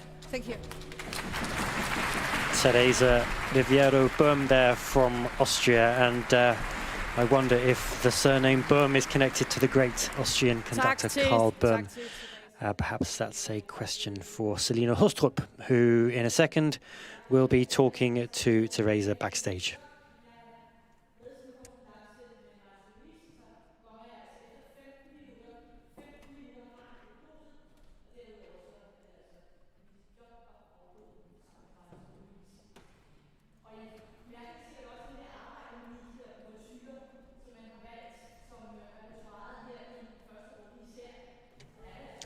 Well, we'll hear from Selina and Teresa in just a second when they're ready. In the meantime, some heavy metal being brought onto the stage here, which indicates, well, maybe Carl Maria von Weber, Die Freischütz, or even, well, yes, probably Die Freischütz. But the next contestant after Teresa will be from the UK, Chloé Rooke. But yes, now we are ready for the interview. So here is Selina Hostrup. So are you ready now? Yeah, I think so, yes. Yeah. That's good. Had the water, the hair is done. Yes, everything is great. Perfect. Yes. Okay. So you seem to be enjoying Mozart in there. What's the joy of conducting Mozart? I think it's, for me, it has such a clearness in the writing, in the harmonies, in the structure. So it's, I don't know, it comes very, very natural. Yeah. Mm. In the first round, you're conducting music of Haydn, Mozart, and Vico. Yeah. That's yeah. music. Yes. What's the challenge conducting that? Well, I mean, I got now the Mozart. Well, the challenge in this music is this, that you hear everything, so it's you can't hide anything. So it's really, yeah. I think that's the most, and to get the shape, the phrasing, so the inner phrasing in the whole phrasing. So it's The highlight of today, how was that? What was it? For that conducting, I mean, but yeah, in conducting, you mean, or I don't know, just conducting this orchestra and feel the connection and everything. So. Yeah. Thank you. Thank you too. Yes, and for many of these conductors, these young conductors, it is a real experience to work with an orchestra of this vintage and this quality and this versatility. Really one of the historic orchestras of the Nordic region, although there are plenty of those in Copenhagen. But anyway, let's tell you about the next contestant, Chloé Rooke from the United Kingdom. Finalist in the Donatella Flick conducting competition just a few months ago in London. Currently studies in the Netherlands, but has also studied at the Royal Academy of Music in London. And the pioneer of Street Orchestra Live, a very unusual and highly engaging project which sees a live professional orchestra pop up in a street to entertain communities around Europe and particularly Great Britain. And this has been something wonderful to watch in the last year as our concert halls have been closed and lying silent. Chloé has experience with a number of orchestras, BBC orchestras in the UK, the Welsh BBC Welsh Orchestra and South Bank Sinfonia, the Britten Peers Orchestra, and has conducted the the Aalborg Symphony Orchestra here in Denmark. Here she is. Now, Chloé conducting from an iPad by the looks of things.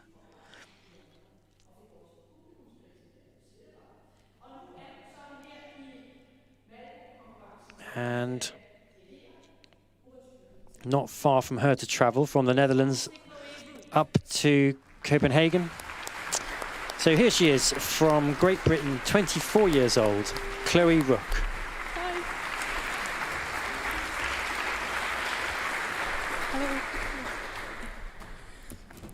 Good afternoon, everyone. We're going to begin with the Weber, from the beginning.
thank you so much.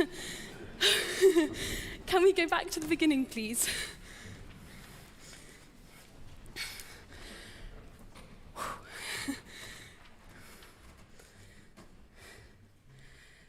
So I love this opening. It's so desiring and so questioning, this first phrase. Can we go all the way to the end of the second bar? Dee, da, dee. All the way to the end of that note. And then, like desperation almost, in the piano.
Thank you very much, yes.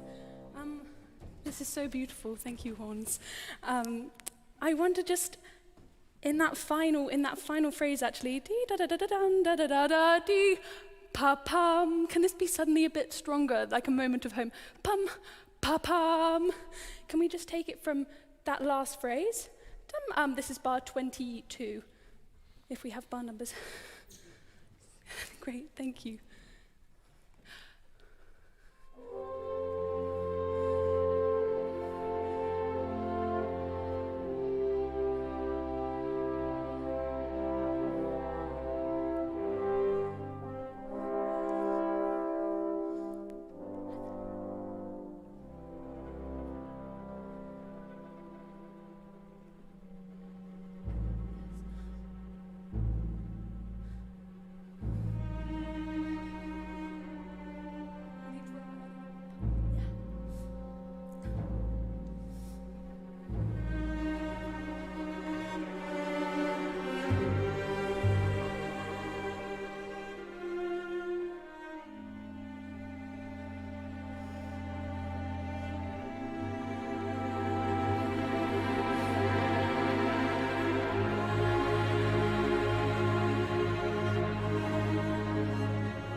Can these be more articulated? Ta ta ta ta ta, like suddenly energized.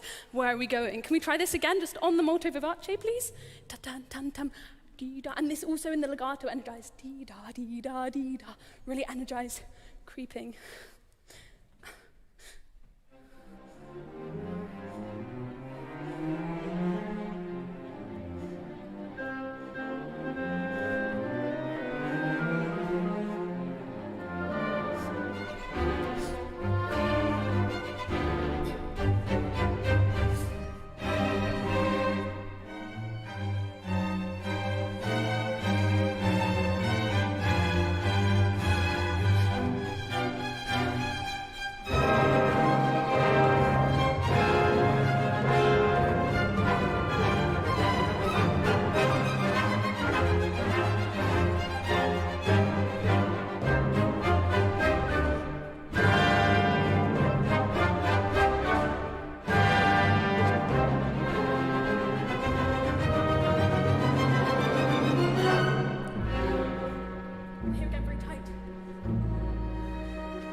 comes out, ta. Can this in the strings as well? Ta, a nice articulation on the start. Ta, wins, ta. Let's try this chord again.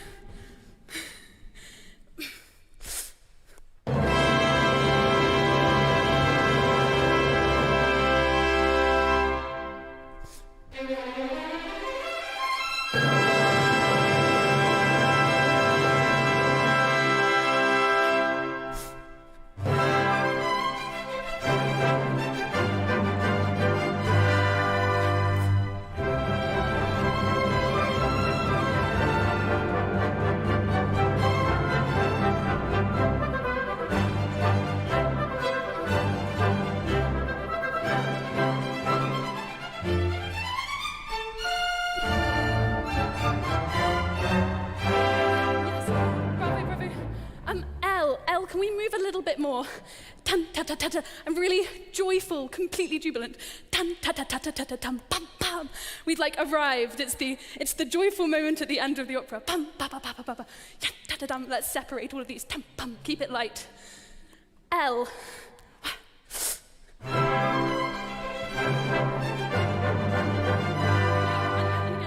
Tan ta ta ta ta ta ta tan tam pam.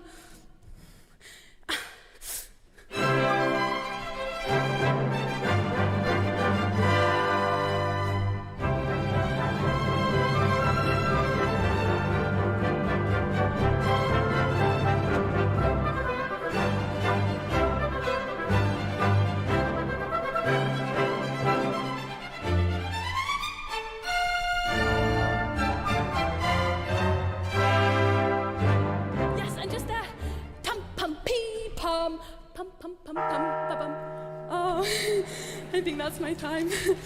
Thank you very much. Well, she really got into her stride in the end there, Chloé Rooke, giving us all the atmosphere, the darkness and light of Max Weber's Die Freischütz there, Max's Magic Bullets, the Wolfglen, all the atmosphere of that opera, and music dating from almost exactly 200 years ago, the first performance of Der Freischütz in June 1821. And Chloé certainly is one for communicating the joy of music to anyone around her, as we can see in the little postcard video she made for the Malko competition, which you can see on the Malko website.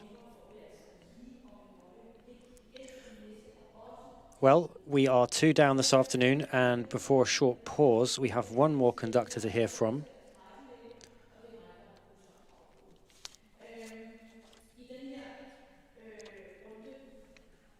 But in the meantime, perhaps downstairs, Selina Hostrup is catching Chloé Rooke straight from the podium for a quick word.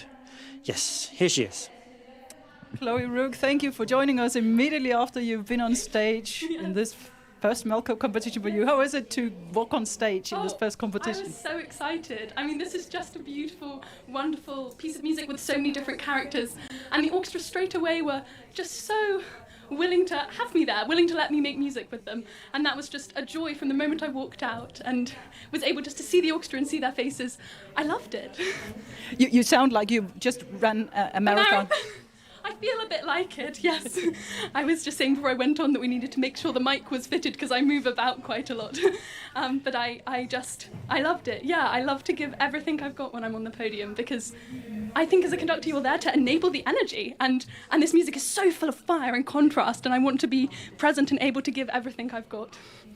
Thank you so much, Chloé Rooke. We look forward to hearing what the jury says. Thank you very much. Well, her smile is just totally infectious, isn't it? Anyway, to the next contestant, and he is a Norwegian, but don't be fooled. He is from here in Copenhagen, at least that's where he lives. Nils Erik Måseidvåg, who is a student at the Royal Danish Academy of Music. In fact, the old headquarters of the Danish Broadcasting Corporation. And Nils is probably known to some of these musicians, but that doesn't necessarily put him at an advantage. He is experienced with all the orchestras in Norway, Trondheim, Bergen, Oslo, Kristiansand, Stavanger, and the Norwegian Radio Orchestra. He's recently been receiving guidance from such luminaries as Manfred Honeck, Paavo Järvi, and the great Jorma Panula from the Sibelius Academy in Helsinki. And it looks like we are having more Weber from the score in Nils Erik's hands. He's worked closely with Edward Gardner, the chief conductor of the Bergen Philharmonic Orchestra, and has received tutorage from Giordano Bellincampi, the Danish conductor, who will in fact be joining us later this week as a guest in the Malko studio. Right now, he studies with Mikko Schönwandt at the Royal Danish Academy of Music. So, home turf in a sense for the Norwegian. And here he is from Norway, aged 28, Nils Erik Måseidvåg. God eftermiddag. Rigtig dejligt at være her med jer alle sammen. We begin with Weber.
Wonderful. Let's go back to the very beginning, please. Can we have more the feeling of existential questions in the very beginning? So much more crescendo in the first bar. In the second bar, really hold on to the last note like you don't want to let it go. And first violins, can we be quasi niente, really even softer in the pianissimo in the 7th and 8th bar? Like capo, please.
Thank you, beautiful horns.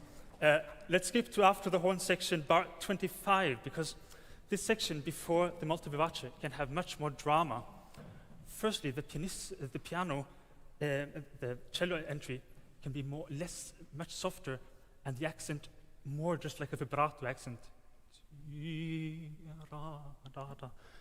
crescendo to fortissimo 4 bars before molto vivace should be really earth-shattering, so really get in there with the fortissimo. Let's do it directly from 25, please.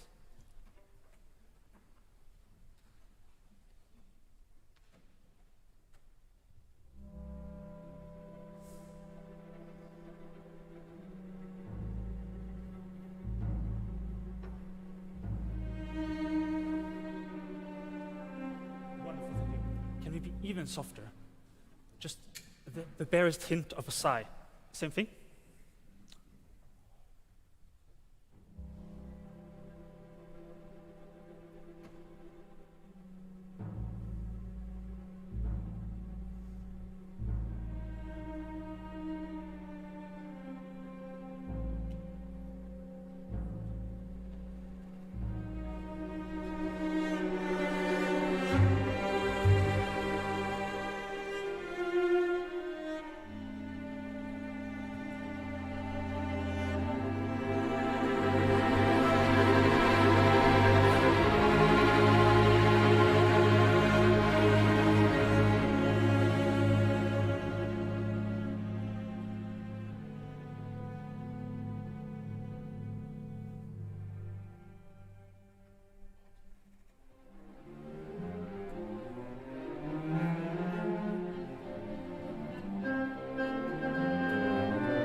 Cantabile with the accents here from the piano at bar 53.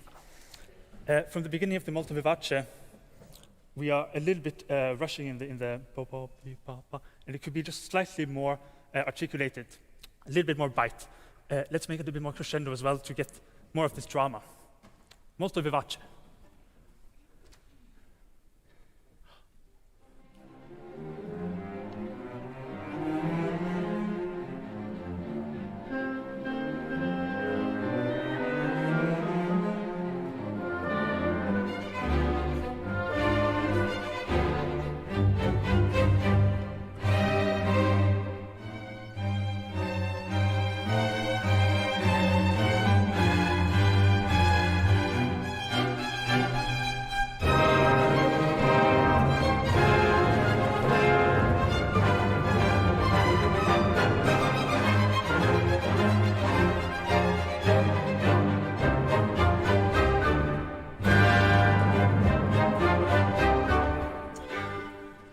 hear only strings, please, from letter I? And can we have really confuoco in the eighth notes, especially in the lower strings? Letter I, only strings, please.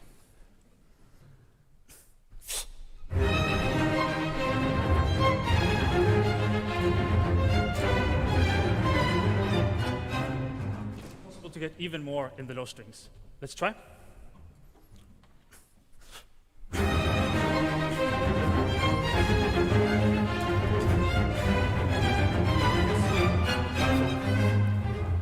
Be a little bit more marcato with the pa-pa-pa-da, with this rhythm. Now can we do I tutti, please, and a little bit softer in the brass, especially trombones, so we can hear this low string counterpoint. Letter I, please.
Be more jocose immediately from the bum ba ba ba da ba ba da da. Second violin, if it's possible to get even more when you're in the lower octave, the fifth bar of Ludwig.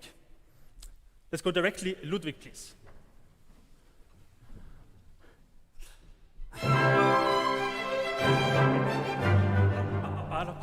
Rhythm, please. Once more.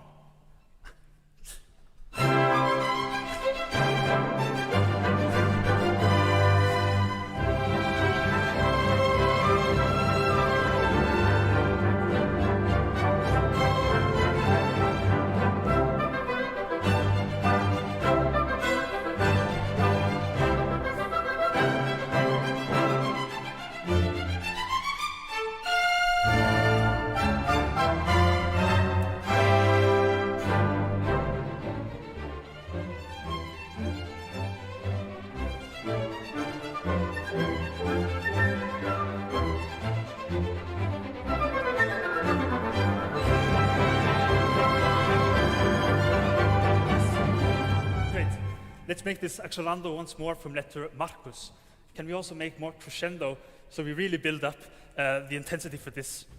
Let's start, please, before letter M. 1, 2, 3, 4, 5 bars before M. Oh, thank you very much. Well, time is up for Nils Erik Måseidvåg from Norway, but resident here in Copenhagen, working intensely on articulation, balance, and particularly rhythm in that overture to Der Freischütz by Weber. Really getting the foundations right, the low brass and the low strings. As we were saying, he is a student here in Copenhagen at the Royal Danish Academy of Music. And now he's ready to speak to Selena downstairs. And making sure that the hair is okay. Yeah. Very important. Yes. You look happy. Did you have fun? I had a lot of fun, yes. I mean, it's great music, and it's always fun to conduct such a great orchestra. So I had a lot of fun. You picked Weber as the piece you had to conduct. Were you happy about that? Yes, I was what I was hoping for. I mean, I picked the Weber and the Haydn, but I was hoping to get the Weber, because I feel that the orchestra here is Weber is even more in their sound and their style of playing. What do you mean, actually? No, that they, with the size of the orchestra and the repertoire that they are playing, Weber is really a good fit for this orchestra. So I wanted to get the chance to do that with them.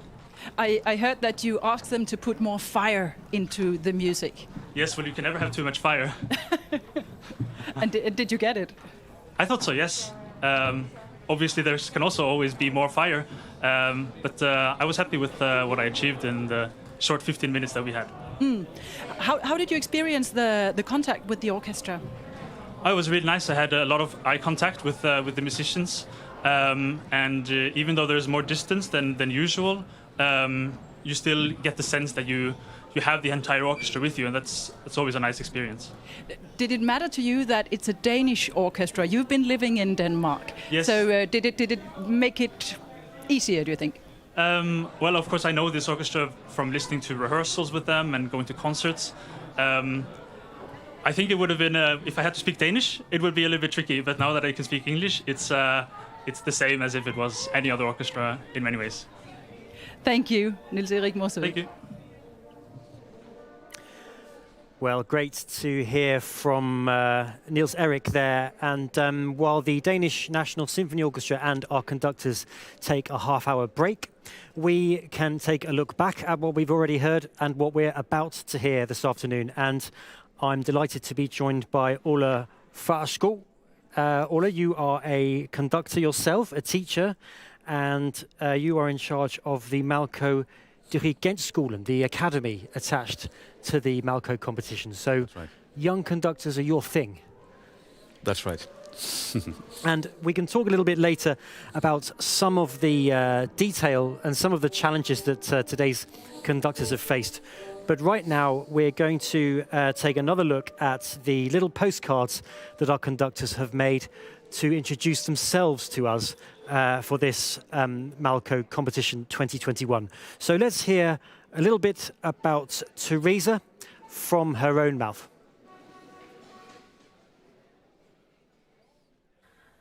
My name is Teresa Riveiro Böhm, and I am half Austrian and half Spanish. After having played and studied the violin from the age of 5, my beginnings in conducting were when I started to study church music, which includes, beside organ and piano playing, also choir conducting. And this led me then also to orchestra conducting. So the first one is at the Gstaad Conducting Academy, I think 2019. So it was, I think, a rehearsal for the concert in the evening. Then the second one is with my cat at home. I enjoy very much the time being there.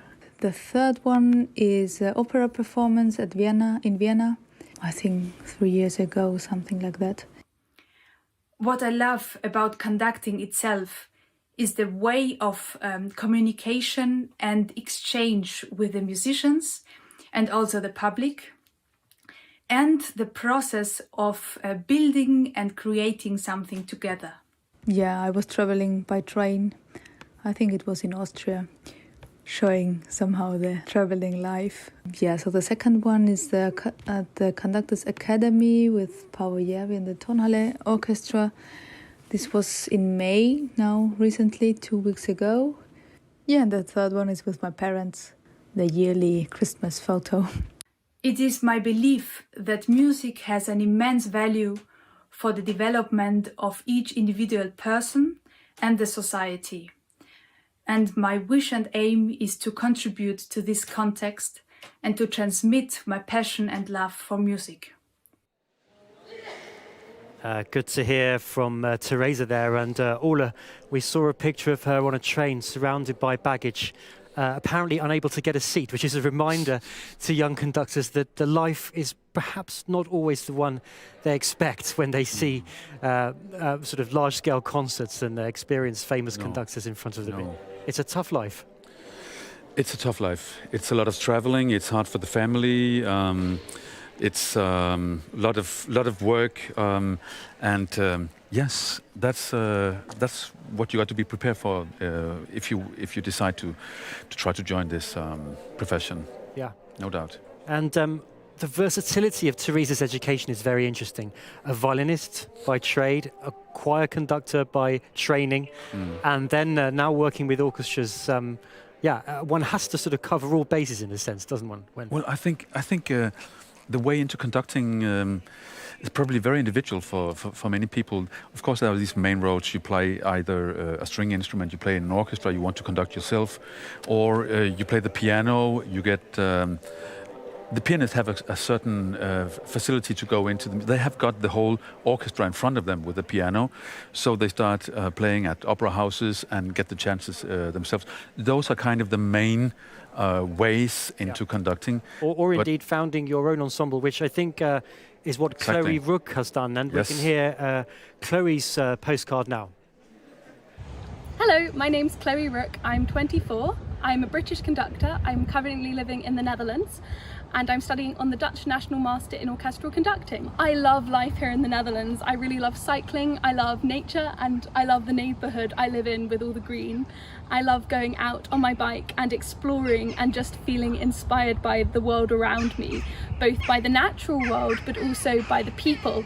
What got me into conducting was my love of music and of scores and this beautiful human emotion, but also the rich intelligence in the way it was crafted, but also my love of people. And I actually came into it from just loving getting groups of friends together to make music. I really feel powerfully and strongly that the conductor works as a vessel between the musicians and the audience in how we're communicating and how we bring music, first and foremost to serve the music and to serve the musicians, but then for that to translate to the audience. That in the moment when they're in the concert, they might hear something or see something that might just resonate with them, and in the moment that emotion or whatever's being communicated through the music would change them a little bit. And I think that's one of the most exciting things about classical music and about the orchestra, this amazing vessel, and that's why I love conducting. Chloé Rooke there from the United Kingdom, and Ola, she had the most infectious smile. It came to her after a while, didn't it? I think once her nerves settled, this smile appeared, and it seemed to spread through the whole orchestra. Exactly, and the audience too. So actually, she did exactly what she said she wanted to do. She wanted to communicate, she wanted to share this music to the orchestra with the audience. And I must say, that was exactly what she did during rehearsal here. Yeah. And she's someone who really seems to have taken the initiative, starting up this street orchestra, I forget the name, but taking musicians into the open air, especially this last year, with silent concert halls, and just playing for people. It seems that young conductors now, the onus is on them really to sort of, as well as have a great technique, to have some initiative. Initiative, yes, of course, because as a conductor, you're a soloist somehow. And like all soloists, you cannot wait for the telephone to ring. You must make your own way. You must create your own path into new engagements, new friendships, new connections. And that's so important. Must say that's what she's been doing. Yeah. Very interesting. All power to her. Yes. Well, let's hear from the third first round contestant we heard from just before this break, and that is from Norway, but resident here in Copenhagen, Nils Erik Måseidvåg. Hello, my name is Nils Erik Måseidvåg, and I'm a Norwegian conductor living in this amazing city of Copenhagen. I've been living here for almost 4 years, and the reason why I moved here was to study at the Royal Danish Academy of Music.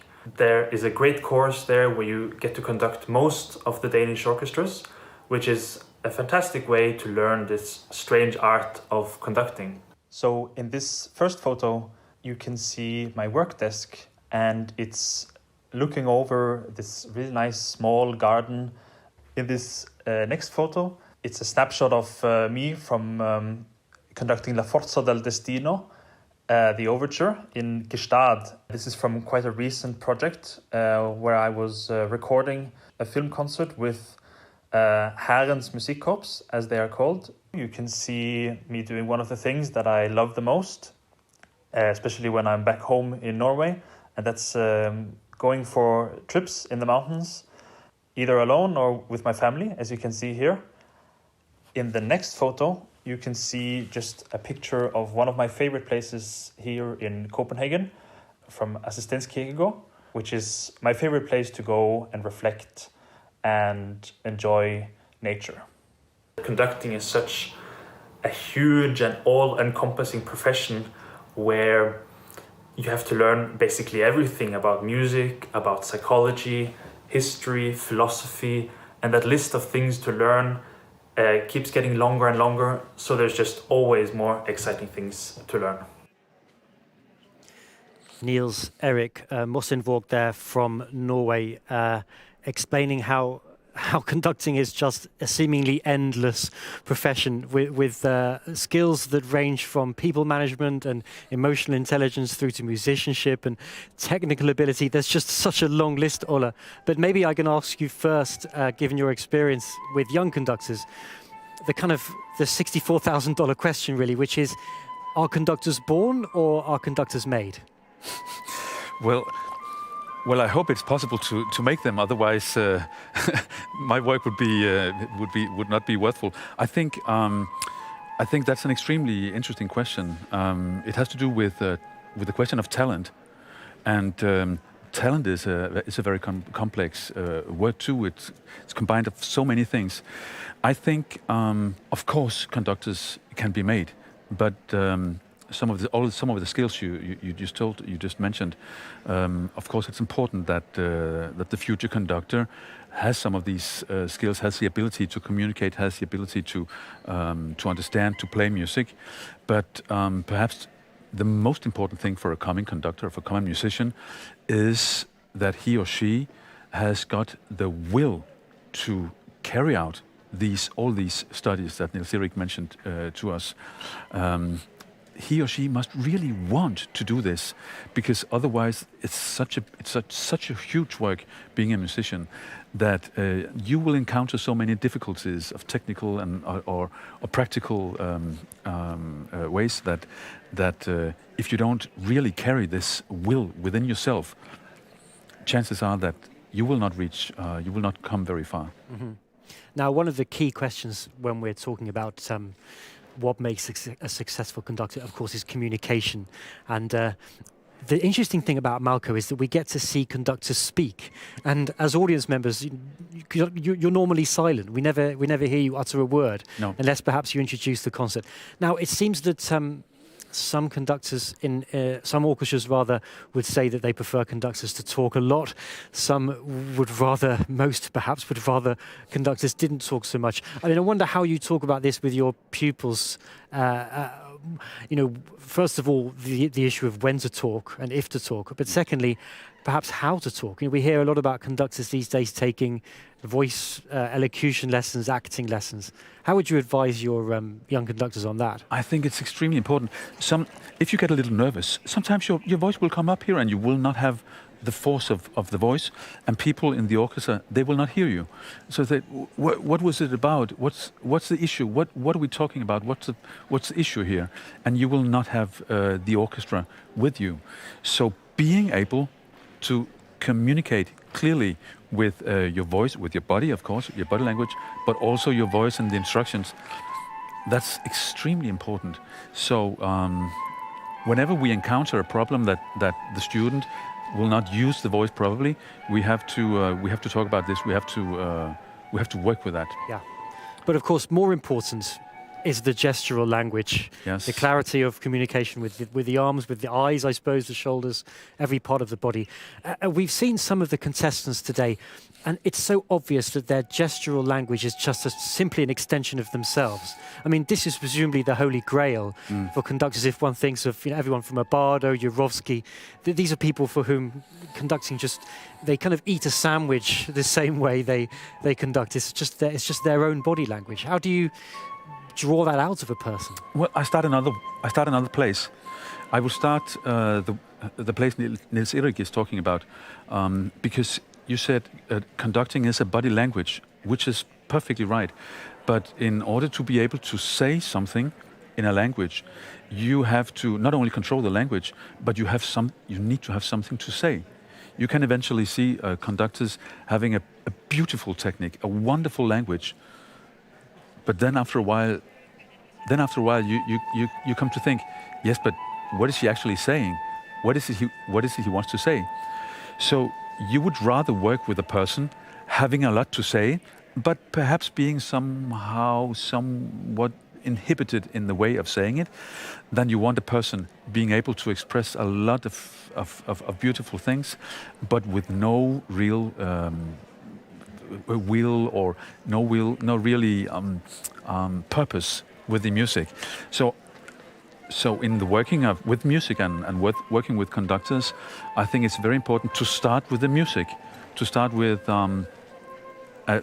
talking about what kind of music is this, what does this music want, and then once we got a hold on that, once we are perfectly clear, once we know this is what I want to say with this piece, we start working with, okay, so how can we communicate that with our body language, with the skills we work with as conductors. It's important to start with the music if you don't want to end up the wrong place. Thank you so much, Ola. Great to have your perspectives from your position at the Royal Danish Academy of Music and other places. Stay there because we'll be coming straight back to you. But for now, let's head downstairs where Selina is waiting. I'm waiting here with a principal horn player of the orchestra, Lasse Mauritsen, who's been sitting here with the last three candidates. So, Lasse, I'm curious to hear your impression of, not of each conductor, but what is actually important when a conductor walks on stage, even before the conductor raises his or her arms. What do you look at? I look at it, I think it's very important the conductor shows a kind of very positive energy and is smiling and having eye contact with the musicians before we start, kind of not in her or his own mindset. And are there any do's and don'ts when it comes to walking on stage, introducing oneself to the orchestra? Watch the orchestra's ready before... make sure everybody's okay and start when the time is the right time. Do you have a feeling already when they walk on stage, whether it's a conductor you want to work with? No, I think it's when the music starts, you know. Okay, then let the music start. Then they start, they raise their arms and you get going. Yeah. What are the things you look for there or you notice? Of course, you notice if they have a good technique, so you know when to play.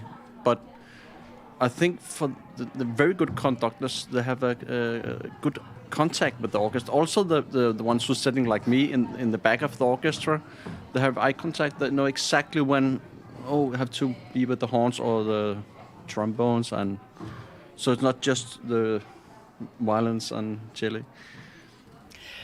Thank you. Just one more question. Do you know when they walk off stage whether it's a conductor who will proceed in the competition or not? I think so. Thank you, Lasse Mauritsen. Lasse there, the Danish National Symphony Orchestra's principal horn, someone who has sent plenty of shivers up, plenty of spines here at the DR Koncerthuset in recent years. We shall now hear from the three conductors who we have yet to hear conduct this afternoon. Once again, they have made postcard greetings for us, and we hear first from Valentin. My name is Valentin. I stem from a big musical family.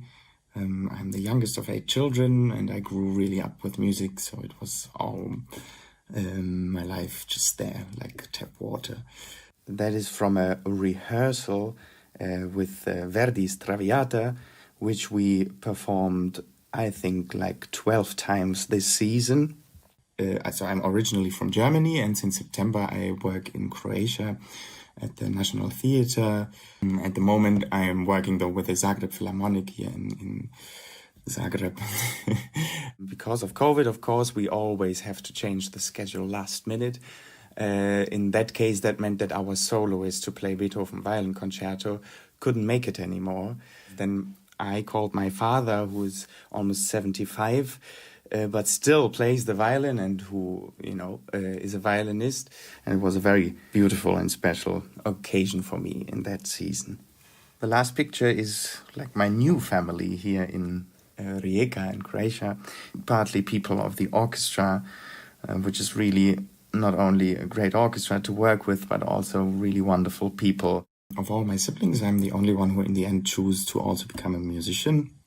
For me, the main thing was in my early teenies to really discover like the Brahms symphonies, and then a little bit later the Bruckner symphonies. And for me, it was really like a this or nothing thing. And so far I'm really happy that I did go down that path. Valentin, Egel there from Germany. And Ola, the conductors that you are dealing with from the Malko Dirigentschule, they are a good sort of 10 years, I guess, before the stage that many of the conductors we're seeing here are at. But it's very interesting that some of these conductors are extraordinarily experienced. Valentin there working in a German opera house, or sorry, a Croatian opera house. Now this is serious work for a conductor, daily work. It is. It is. It's amazing when you look at the list of conductors and see what they're doing. It's amazing to see how far they came already. These very young conductors, 24, Chloé, we had already had a lot on her CV. So yes, these are very young, very experienced conductors already. And the idea of working in an opera house, one might say the traditional route, at least in Central Europe, to being a kind of maestro, is not the only route anymore, is it? There's plenty of other routes people can take into the... I think there is, yes. And I think it's up to, perhaps now more than ever, up to every single conductor to create his or her own way. Like creating an ensemble, we saw Chloé had made her own ensemble.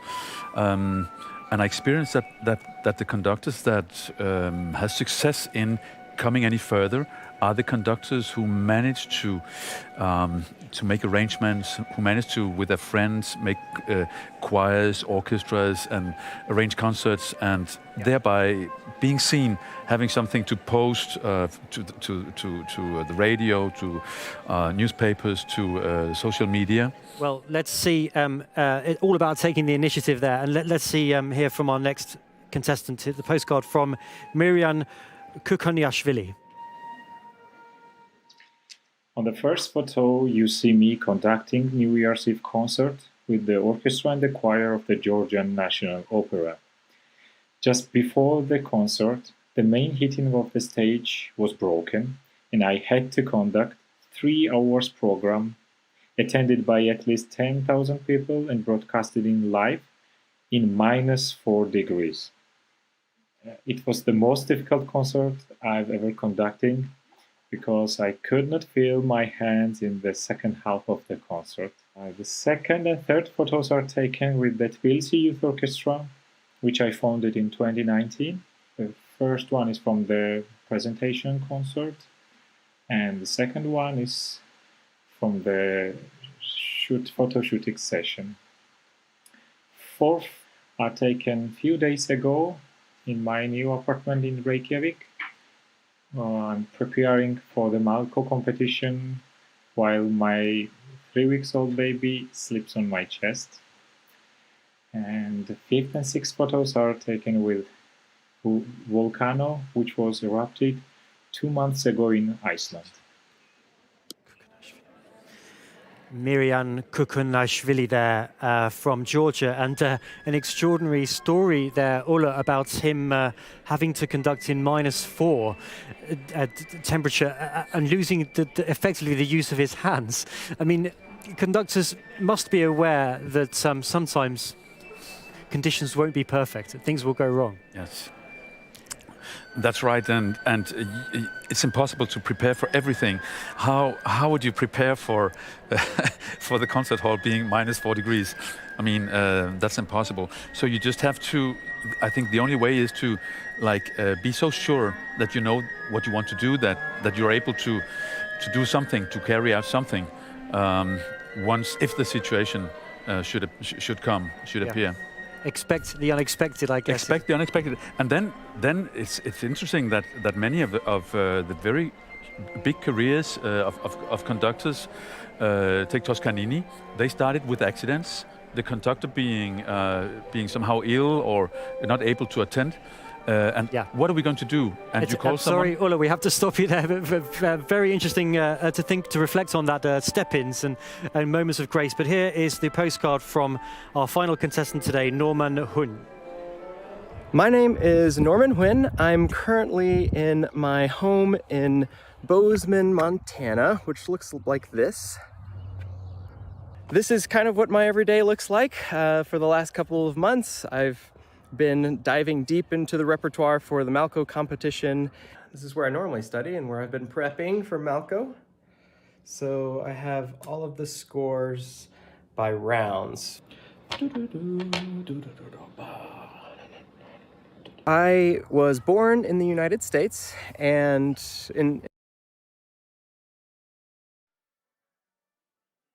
my name is Norman Hyunh. I'm currently in my home in Bozeman, Montana, which looks like this. This is kind of what my everyday looks like. For the last couple of months, I've been diving deep into the repertoire for the Malko Competition. This is where I normally study and where I've been prepping for Malko. So I have all of the scores by rounds. I was born in the United States and in the state of Alabama. Both of my parents are immigrants. One thing that I do every day is play with this little Hey, you gotta go on camera. So a couple of things on my desk that I use to study. I'm sure every conductor can relate to this. A very small, tiny pencil. And I also have a study buddy. Someone who helps me study every time, or at least gives me motivation, because I feel like he's watching me if I'm not doing any work. Well, we've had a squirrel, we've had a cat, and now we've had a dog. Every conductor needs their companion, I suppose. Ola, thank you so much for joining us from the Malko Dirigent School and from the Royal Danish Academy of Music. Great to have your insights today. Thank you. And with that, we shall say stay with us, because coming up very shortly, the final three contestants of this first day in the 2021 Malko competition. Nikolai Malko was a frequent conductor of the Danish National Symphony Orchestra.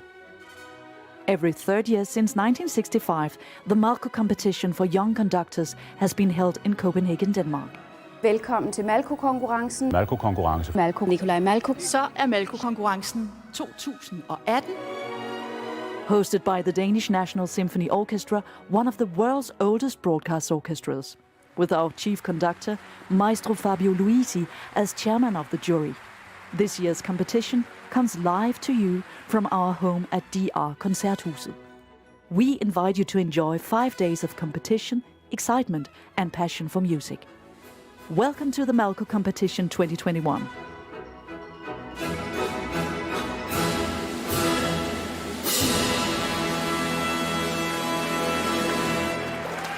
Your live streaming host and commentator is Andrew Miller. And yes, welcome back to the DR Concert Hall in Copenhagen. We've now heard from 9 of today's conductors, and we look forward now to hearing from the last 3. And we just saw their postcard greetings, and there they are. Starting with Valentin Egel from Germany. Now, he was telling us that he's the youngest of 8 children, but the only one of those to become a professional musician. Works currently at the Croatian National Theatre and has some serious professional experience there, working as a Kapellmeister, and particularly enjoyed conducting his father, who stepped in at short notice to play the Beethoven Violin Concerto one day when the soloist was indisposed. Well, Valentin may well find himself at home with this afternoon's Austro-German repertoire. As before, this first round is a test of the conductor's basic skills. Mozart, Haydn and Weber.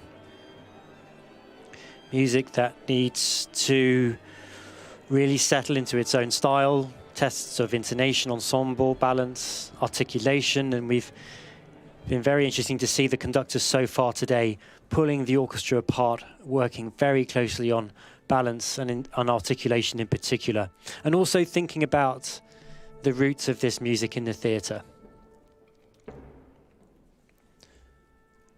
Well, the Danish National Symphony Orchestra is just tuning up.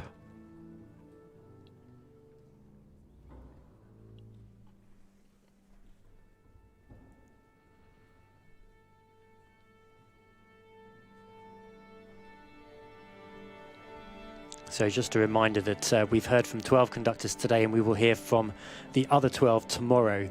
All 24 conductors get 15 minutes with the Danish National Symphony Orchestra in this first round of the competition. At the end of tomorrow's proceedings, the jury will vote and reduce that number to 12. 24 hours later, that number will be reduced to 6. And then finally, we meet the 3 finalists on Saturday night.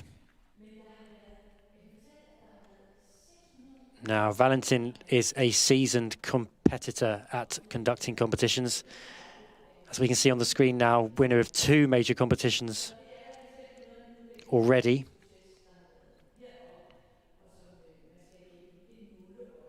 And quite a lot at stake here in Malko 2021. I think it's safe to say if he wins this competition, his name will be known almost overnight. He'll be handed contracts to conduct 24 symphony orchestras around the world. He'll benefit from a year's mentoring from Fabio Luisi, chief conductor of the Danish National Symphony Orchestra and the chair of the jury. And he'll get 20,000 euros as a sweetener. And it does look like he's conducting the Haydn,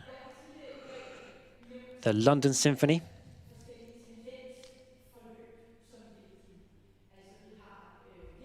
music in which Joseph Haydn really caught the imagination of the London public in the late 1700s, and I guess became a bit of a hero in London. The symphonies really seem to break out from Haydn's standard modus operandi and embrace the whole world. A bit more humor, a bit more freshness, a bit more originality, a bit more size and scale, bigger orchestra, longer movements, and the works that really, for many, have made Haydn's name as the father of the symphony.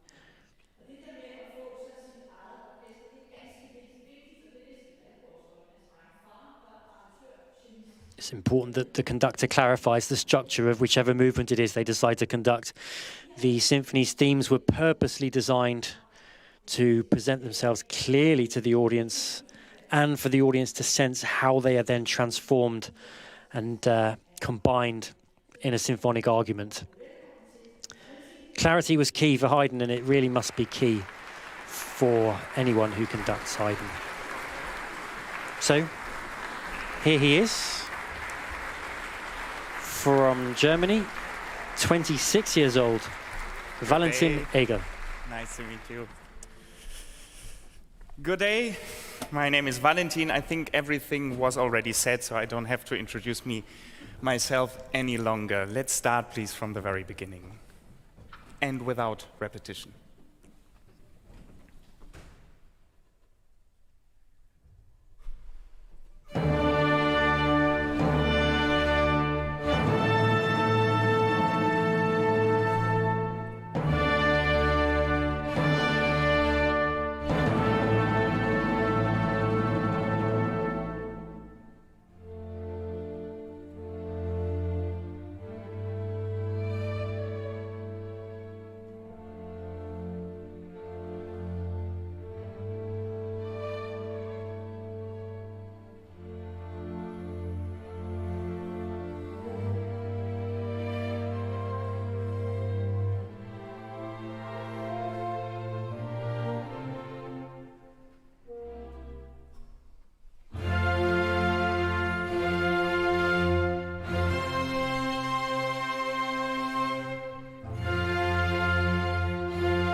Tack.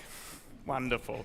Really, truly wonderful. Let's please, all the phrasing is super. Just in the introduction. Let's go back to the introduction, please. Also here, the most important thing for me is that it speaks and it does speak. That's wonderful. But we are not so sure about the rhythm sometimes. We do it almost a little bit too crisp. Di-ya-dum, di-ya-dum, bum. More tiny espressivo. Yeah? Overall, please be very careful with the vibrato. You can vibrate, but please just when you really need to, not always. Yeah. That's one thing. And the second thing is that in the third bar, we listen more and open our ears for fagot and viola and hear how there are changes when the harmonic surrounding changes with second violins and celli bassi. One more time, please, from the very beginning.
Just directly the third bar, please. That's great, we hear it. So in the third time, we go to the B, yeah? And that's the magic. That's still more when you go to the this Just feel it more, yeah? Wonderful. And then, do you have a sforzato as well? Yeah. Just more, only in the bar 3. And first and, bar 3, 4, 5, yeah? Yeah, just more. Little espressivo accent. Very little vibrato, yeah? But more directly third bar, please.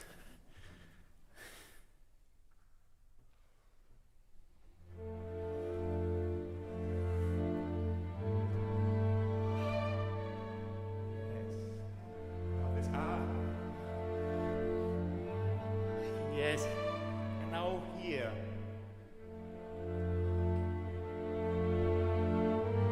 Yes. Yes.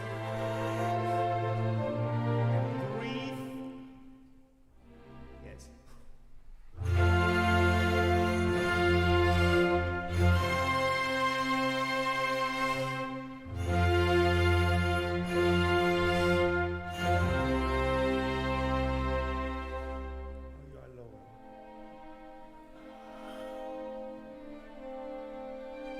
Yes, exactly.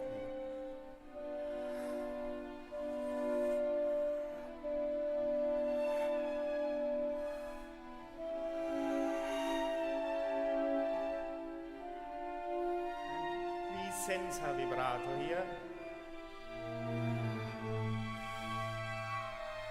And the dissonance.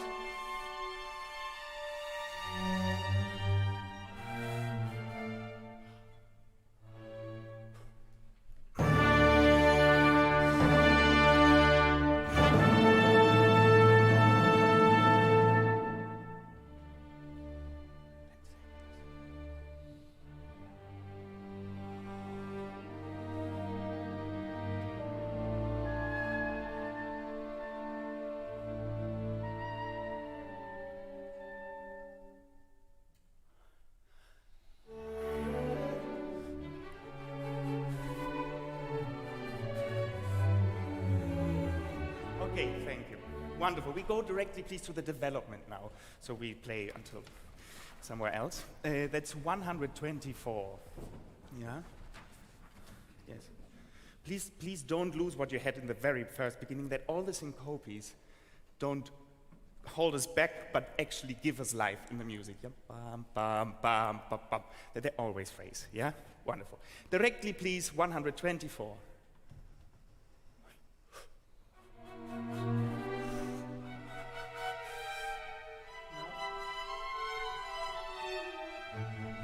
Yes. And dialogue.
Just, we will start at, if you have A or 155.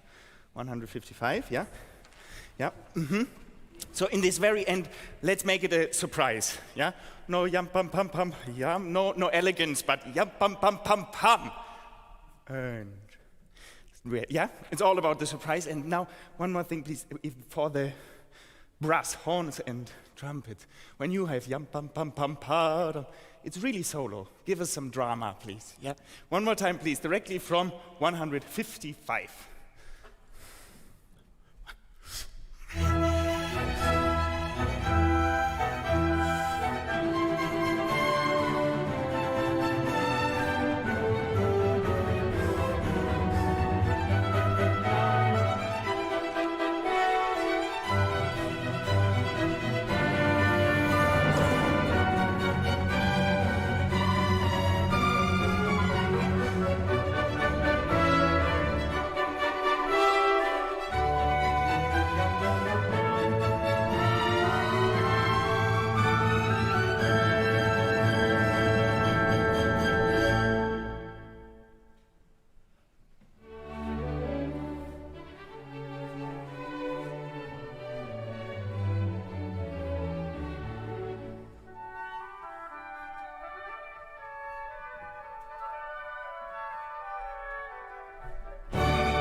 On Dedo.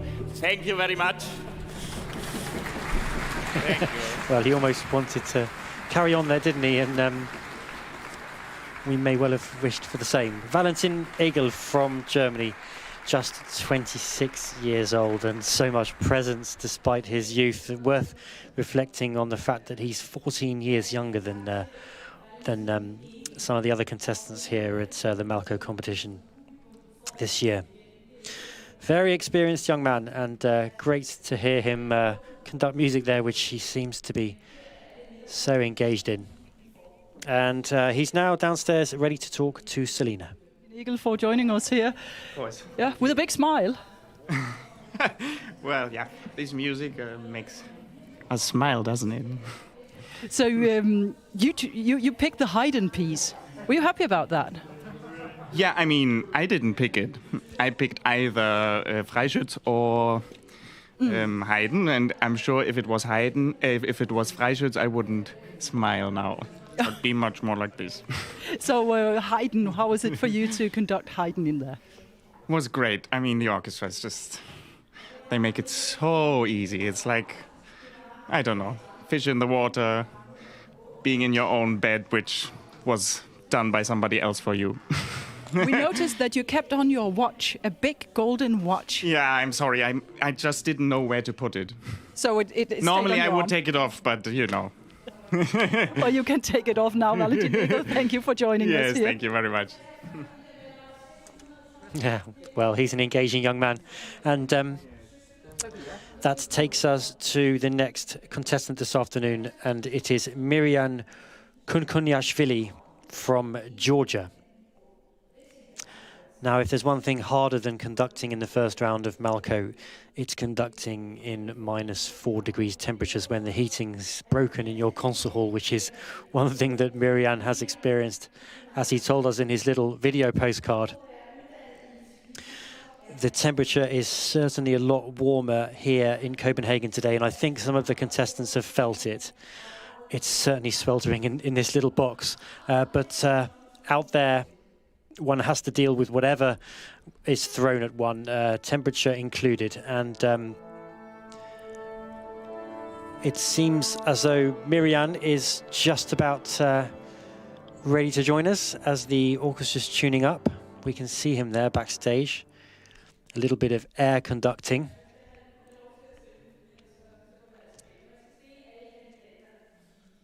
Another conductor who seized the initiative and founded his own orchestra, in this case the Tbilisi Youth Orchestra in the Georgian capital. But he's also worked with some major orchestras in both in Eastern Europe and in Western Europe. Radio France, the Beethoven Academy Orchestra in Germany, and all the major orchestras in Tbilisi by the looks of things.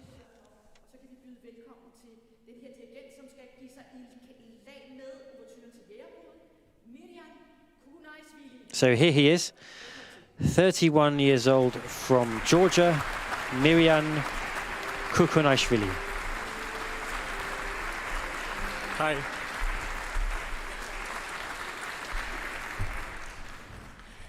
Hi, everyone. I'm so happy to be here. This is really a big honor to me. Let's play Weber, please.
That's impressive. Thank you so much. You followed almost every my idea. Thank you. Horns, thanks a lot. That was beautiful. Okay, so arpeggio was really nice. Only little things was in, but if I will have time, then I will do, because it's very easy to do. Let's try from molto vivace.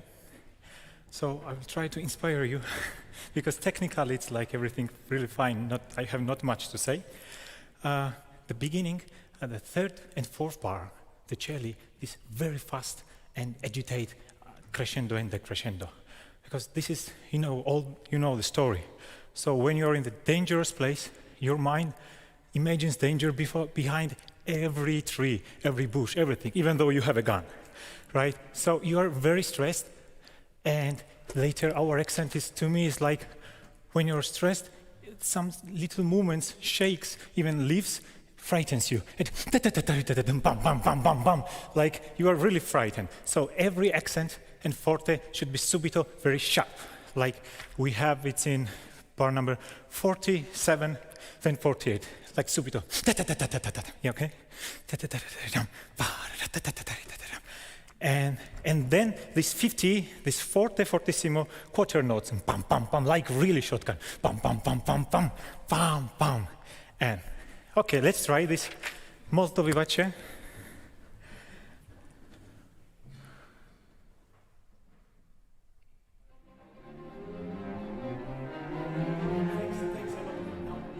First ones, please help with them. Down. Really agitate. We are very, very frightened. And you're so tight, so it...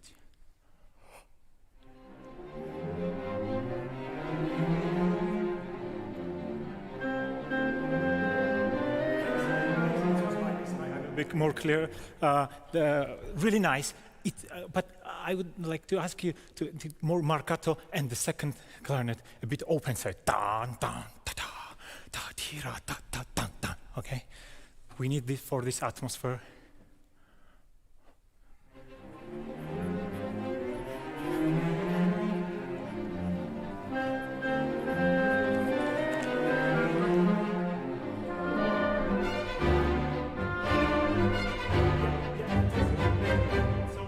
Even it could be even more. Yes, there is forte, but we could play like something like this. Sure, we cannot control our reflexes. It's our reflex about fright. Like when you're afraid, you cannot control. You cannot do. Okay. Once more.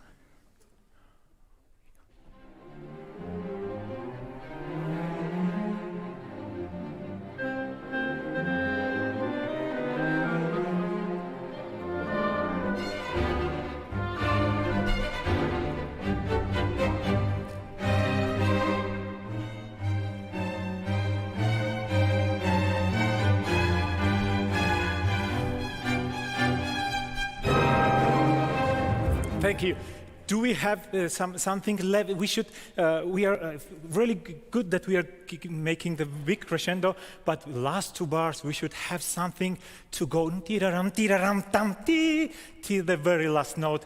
Even I would like these two measures with even more crescendo to do. Maybe 50, directly 50. Bam bam bam bam bam.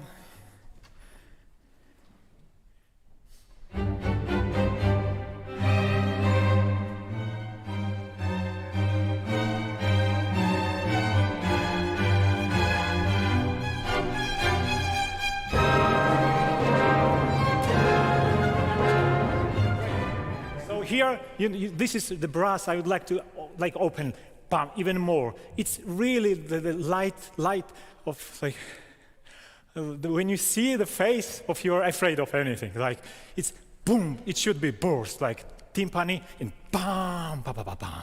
Then you see and you're so afraid of it. Okay, the same place. May I ask you?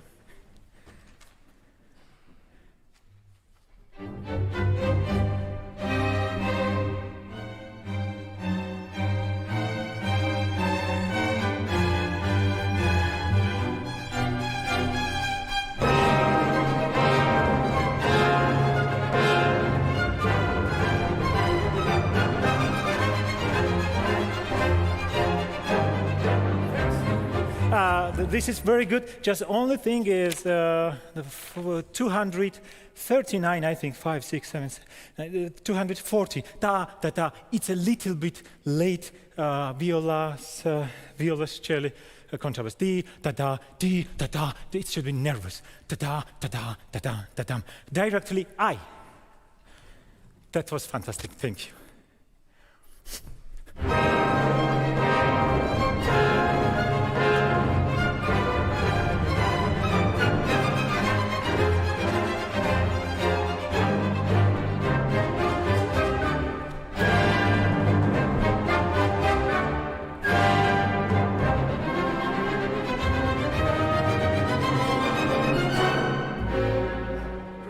Great.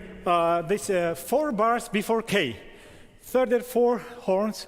Could you help us with this phrasing? Really dramatic sound. Ba ba ba. And then first ba ba. And here it's really nice articulation.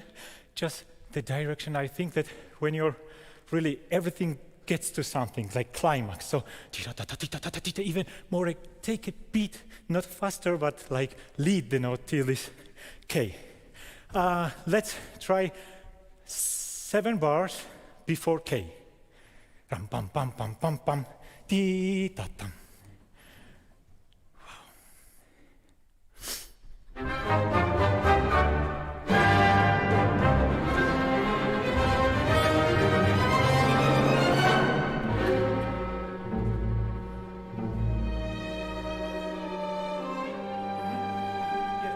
Keep the intensity till the end of every note. This is really crying. The singer like would sing it's like molto espressivo, and you are really crying. Okay, directly K.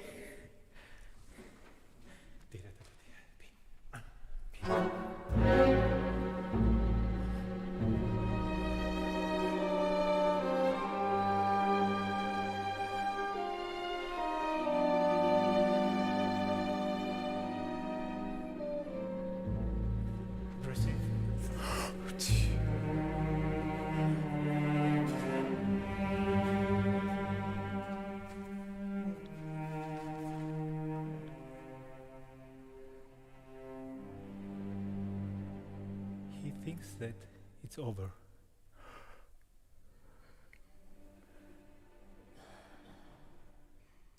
Last heartbeat. But the same brass could be even. This is happiness that everything like is behind it. So now we enjoy. And later in it is L.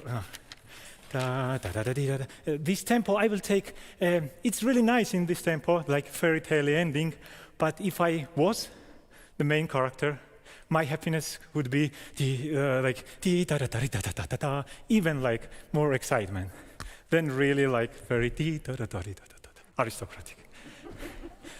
After fermata? Oh. Thank you very much. It's so nice to be with you. Thank you. Thank you. Cut off in his prime there. Miriam Kunkunaishvili from Georgia. And isn't it funny how some people just manage to get a bigger sound from the orchestra than others, inexplicably. And he seems to be one of those conductors, knows exactly what he wants. Got so much power there from the orchestra, and that C major chord from the middle of the overture to Die Freischütze. So many conductors have had to take it again, but it was there for him the first time. And here he is talking to Selina. I wish, because I try to imagine myself as a main character. I imagine like how I felt there. I tried to be very emphatic. Yeah. So yeah, I had. It was going. There just 3 more minutes, and I would. But I was expecting to be 2 more minutes because maybe I missed my time when I entered there. So that was fantastic. So first day in the Malko competition. How was the experience being in there? That's really amazing. The orchestra is like, they treat you like they know you for ages. They are like best friends. And like I see it sparkling in their eyes, and they were just looking at me, and they were trying to do whatever I felt. Not was saying, just only saying that what I did, they just followed everything. That is fantastic feeling for every conductor. It's very nice to hear that you had a good experience in there. Thank you, Miriam. Thank you very much. Really. Thank you. Miriam there. And just to correct something I said earlier, that some of the conductors were 14 years older than Valentin at 26. Of course, that's not correct. The cut-off date for entrances, birth year 1986. So we're dealing with conductors aged 35 and below. And the next is 32, Norman Hyunh from America, already associate conductor of the Oregon Symphony Orchestra, and this season inaugurated his tenure as music director of the Böhm Symphony Orchestra. So he comes to Malko with experience, and he has already worked and been mentored by some major names in orchestral and opera conducting. We heard a little bit from him earlier in his video about his roots in America, his early life and his calling to music. And he describes himself as a proud first-generation Asian American. Currently resides in Portland, Oregon, where he enjoys stargazing, board games and riding his motorbike. Well, there he is, making his way to the stage. The final contestant of today, first day of Malko 2021.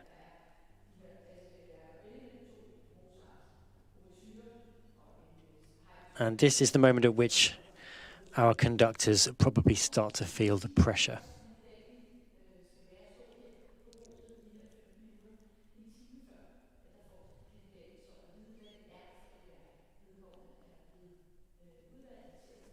So, it's been a fascinating first day at Malko 2021 so far. Such a huge range of conducting styles, of backgrounds, of interpretative visions. And what will Norman bring?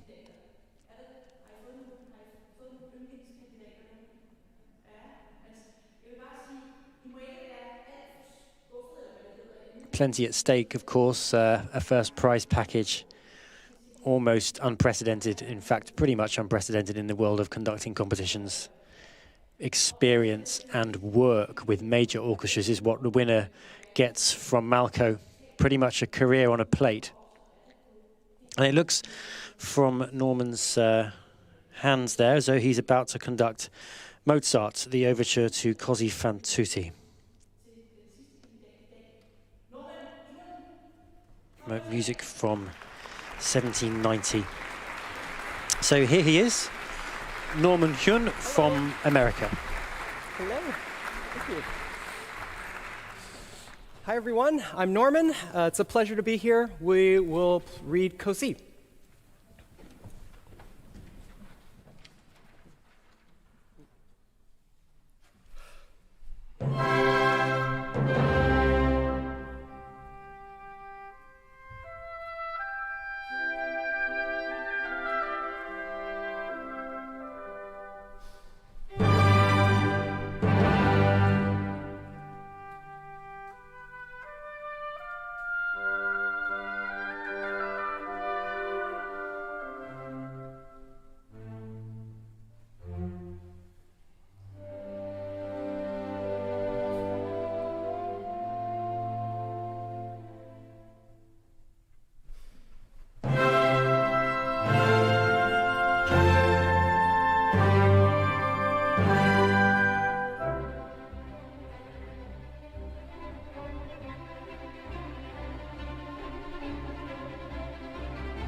Thank you, everyone. Thank you.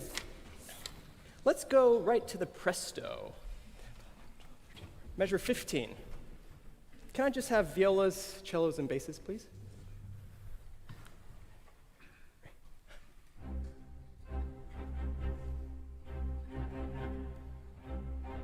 Yes, so almost for everyone, if we can think of this whole section as almost like a big alla breve. One, dum, bum, bum, dum. One more time, a little crisper. Jump, jump, jump.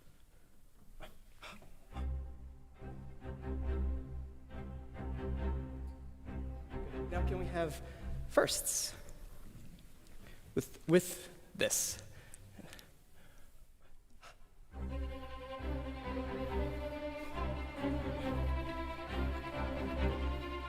Nice. So firsts and seconds, whenever we play yabba dabba dabba, more grace note, and then yabba dabba dabba dee die die dee die die dee, articulation right there.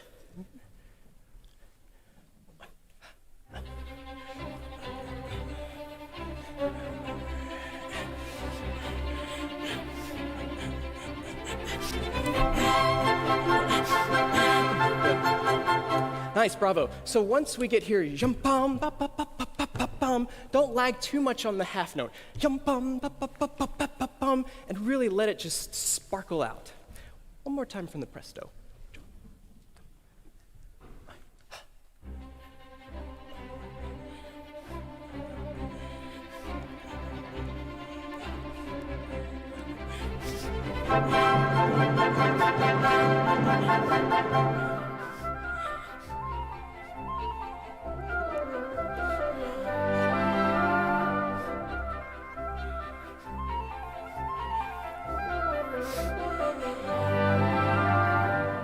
Yeah, good. A couple of us are doing it, but if we could almost phrase this, cha cha cha cha cha cha cha, and then the last time, yum bum bum pa da dee dum, and we'll all come back.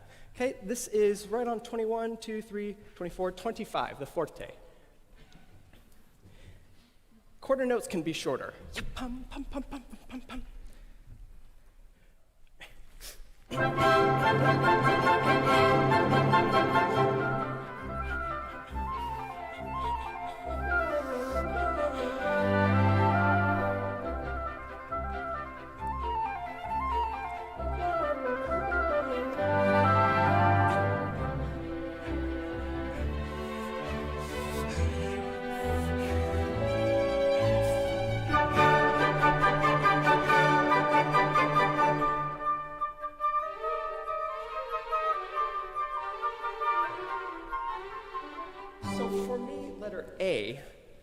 seconds and firsts, let's just be in the background, because I think this part right here is sort of the tension in the opera between the ladies. They're like, am I falling in love with these two people that aren't my fiancé? So it has to,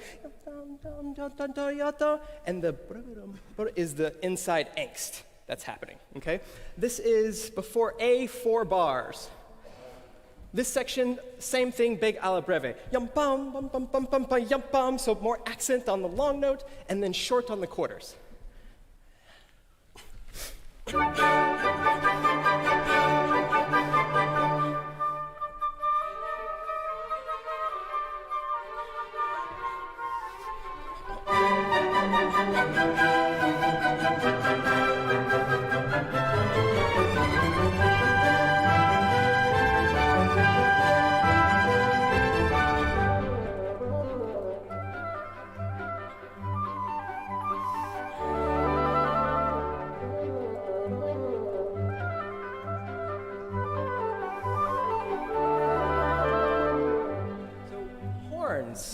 When your entrance right there, more second horns. In this opera, the horns represent infidelity.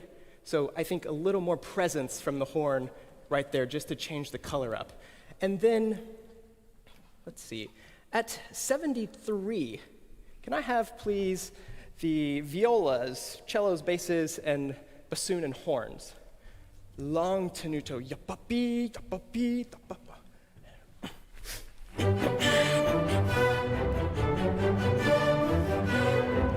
Yes, and then let's not come back. Yapapi, yapapi, yatatatati, yatata.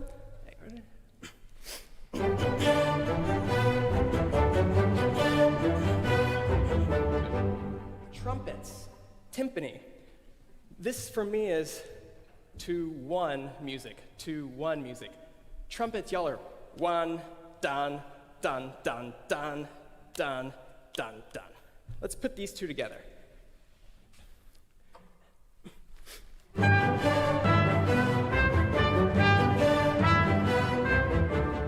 little more from the timpani and the trumpets. The articulation at the beginning can be a little bit more pow, pow.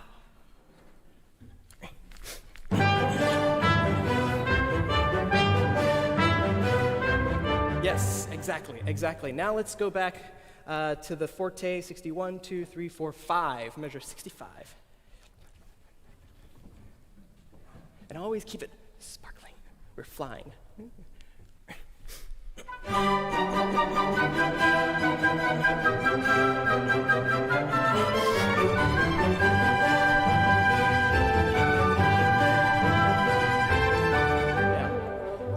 Trumpets, I think it could be more. Bow, bow, even more. Same spot.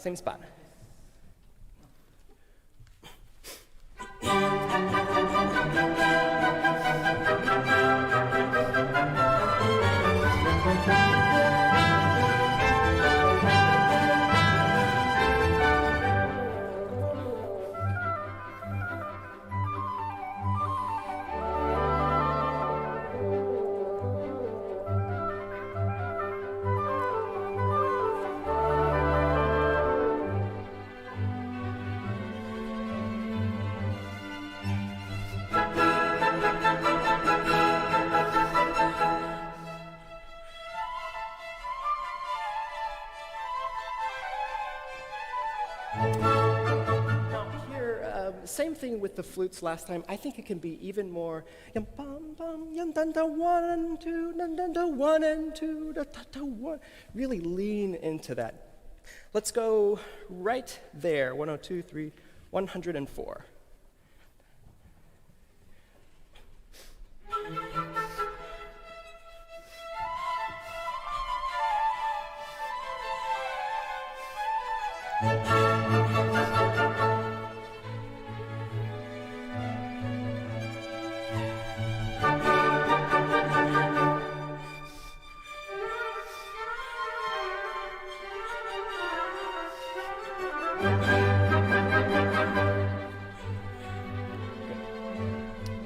This is nice.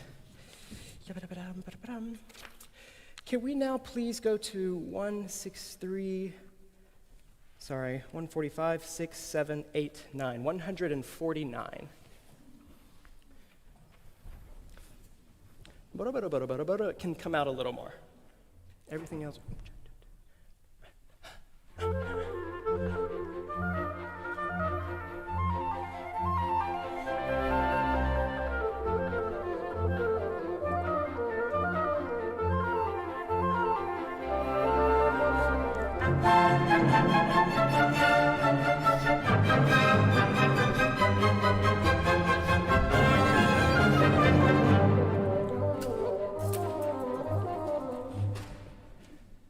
Thank you very much. Thank you.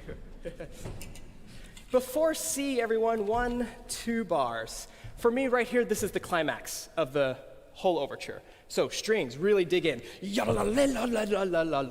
And lots of timpani and trumpet here. Big front attack, a lot of timpani roll. Can we just do these 2 bars? These 2 bars. Has to be a surprise. Whoa. Yeah, even more from the seconds. And really full string section sound here. Yes, exactly. Now let's put that together. This is measure 154, 5, 6, 7, 157.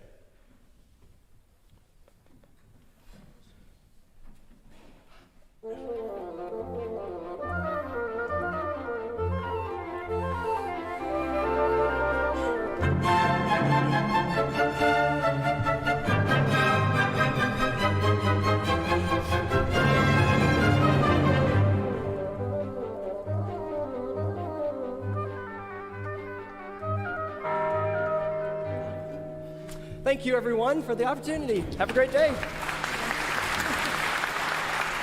Well, that was Norman Hyunh from the United States, and someone else who really got into their stride there at the end. Lots of ideas and unafraid to take the orchestra to pieces and put it back together again. And he really wanted to get that overture to Così fan tutte sparkling, and I think it certainly did in the end. And here he is downstairs with Selina. It's warm. It's warm in there. You got the Così fan tutte. Did you have fun with it? I did, yes. It's a fun overture. There's a lot of repetitive things, so you have to be very creative about what to do musically, and yeah, it was a lot of fun. How was it working with the orchestra? I think at the beginning it's just you have to get used to. It's like a first date, right? You have to get used to everyone, and once people start feeling your style, then it felt more comfortable. So what's the highlight you took with you from this performance? For me, I've been watching this since I was 20 years old as a student, and 10 years, and so it was just nice to be in the auditorium to conduct this orchestra, to see the faces that I've seen on YouTube for so long, and I think that was a highlight for me. Thank you. Thank you. Well, there we go, a paid-up Malko fan and a viewer for many years. That's good to hear. Norman Hyunh from the United States, and he was the last contestant of today, the first day in the 2021 Malko competition for young conductors. We've heard from 12 of our conductors so far, and we shall hear from another 12 tomorrow, after which that 24 will be whittled down to 12. And we're just seeing some pictures of the conductors who we've already seen, a reminder of some of the talents who've been with us here this morning at the DR Concert Hall in Copenhagen.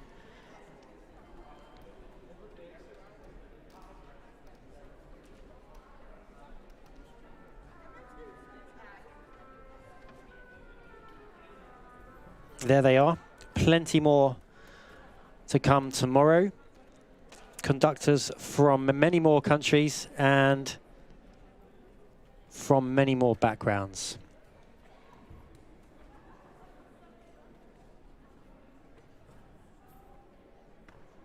There's the Norwegian, Nils Erik. Valentin there from Germany.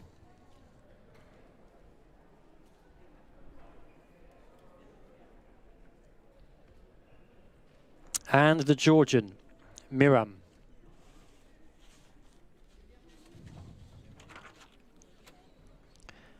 And Norman, finally, the last contestant of today.